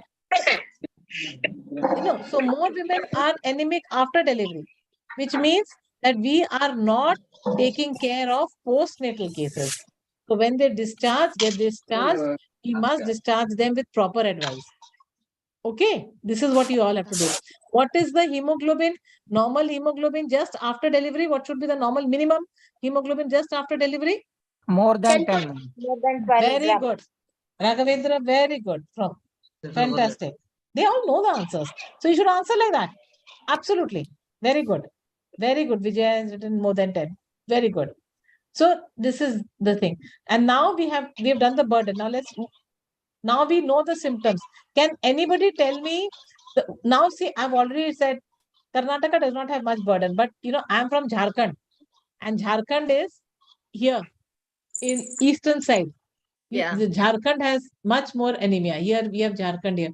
West Bengal, this is Jharkhand. See, we are in red zone. I'm in the red zone where I am. Madam, So though we are in blue zone, we want to reach this zone. We are not comfortable here. We want to come here. They want to come to Kerala zone. Yes. Yeah. We are in the red zone. We are trying to cover up the red zone. So that is why. So anybody can tell me the common causes of anemia? Common causes. Nutrition deficiency. Very good. Geeta, one is very good. Now somebody else will tell me. Geeta's already told me nutritional deficiency. Anybody else? Poor eating habits. Yes, she's mentioned nutrition. Nutrition will include everything. Poor eating, pure absorption. So this is one, she's already mentioned nutrition. Other ones? Dr. Ekta took Correct. blood loss. Yes, blood loss. Now, blood loss, yes, absolutely. Give a common cause of blood loss. Very common cause of blood loss. Piles, bleeding piles. Very good. Fantastic. Sudha, please give Sudha give a clap for that. Very good answer. Now, what are the other causes? You've also mentioned nutritional, you've mentioned blood loss. Other causes? Chronic blood. Chronic disorder, chronic medical problems. Like chronic medical problems is like chronic malaria. You have these chronic problems, so you have chronic renal disorders, kidney problem, then you will be anemic. Right. Now this is important.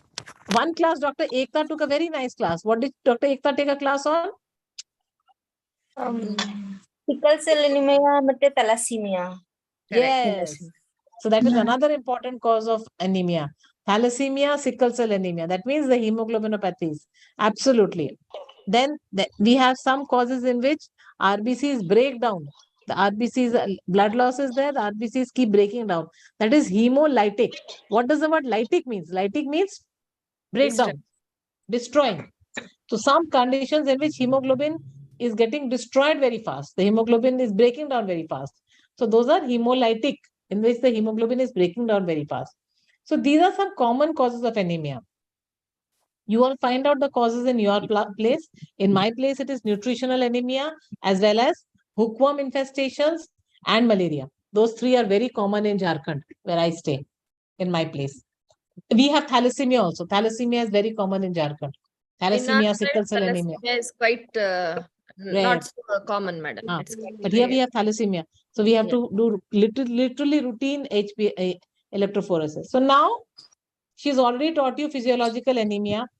So, and then we have also learned the pathology. Now, anybody can tell me the problem which anemia, why are we so bent on decreasing anemia in pregnancy? We all want there should be no anemia in pregnancy. What are the complications of anemia in pregnancy? Anybody can tell me? Complications of anemia? Complications of anemia in pregnancy? Premature. See, I told you there is less oxygen going to the uterus. Less oxygen going to the uterus. From the uterus, less oxygen going to the baby. So now you tell me what are the problems which can occur. IUCR. Yes, very good. Premature rupture of membrane. Very good. Premature baby. Low Very birth good. baby. Perfect. Yes. Heart failure. Absolutely. For the mother, the complications can be heart failure. Absolutely. Neonatal anemia for baby. Neonatal anemia can take place. Yes. ನೀವು Very good. ಇಂಟ್ರಾಪಾರ್ಟಮ್ post partum ಅಂತ ಹೇಳಿ ರಾಘವೇಂದ್ರ, ಅವಾಗ ತುಂಬಾ easy ಆಗುತ್ತೆ, ನೀವ್ ಯಾವ point miss ಮಾಡಲ್ಲ. Fine. You're going well, but even if they give these points, it's fine. Absolutely. They may not remember everything, but this is very good. Yeah. Yes, Sudha. You've given very important causes. Are you premature baby, low birth weight babies, then IUDs, stillbirths, all these may be causes of anemia. Then you've also given maternal causes. You've given maternal things. Hemorrhage. You know, an anemic uterus does not contract. When the woman has anemia, the uterus usually does not contract. So there can be proper contractions are not there. So you can have prolonged labor, you can have postpartum hemorrhage, you can have, because of prolonged labor, there can be forceps delivery, vacuum deliveries, abruptio placenta can take place. So all these problems, because the uterus is weak, it is not going to contract. So all these labor problems can take place. Understood? So all these are the problems. That is why, right now I have one woman who is on a ventilator. She came last night, anemia, hypertension, BP 180 by 120, severe edema, albumin very low. Finally, and preterm birth, twins. But all the complications were there. She delivered, she had severe postpartum hemorrhage, massive postpartum hemorrhage. And in spite of blood and fluids, the postpartum hemorrhage came out, but now she's in renal failure, acute renal shutdown. So because of the fluid which I have given her, she's gone into congestive cardiac failure and pulmonary edema. Even Lasix is not working. She's on ventilator right now. So just hypertension and anemia has become a major problem for her. So that is why, these are the important. So imagine how I'm feeling right now because my delivered patient is on a ventilator right now. So these, we do not want these things. If proper care had been taken in pregnancy, her blood pressure had been controlled, her anemia was controlled, the cause of her blood pressure could be found out and she could have she probably wouldn't be in this stage. So this is the problem. See here, you've got now there is one thing which is very important is that anemia can also affect baby's brain development. So baby can have neurobehavioral problems later. Anemic mothers will give babies who are irritable, jittery. They will say baby is always crying. Baby is not is very restless baby. So these are the, then later in life they will say the baby is not intelligent. Baby cannot understand. So school performance of the baby is less. Hence, you have to have bright children, intelligent children, anemia should be taken care of. So all these things are important. Have you all got it? Have you all understood this topic about the overview of anemia? Any questions? Please ask. Please ask. Dr. Shobha is still here. Yeah. Madam, they'll ask in the group now because it's already Okay, 1 hour. Fine.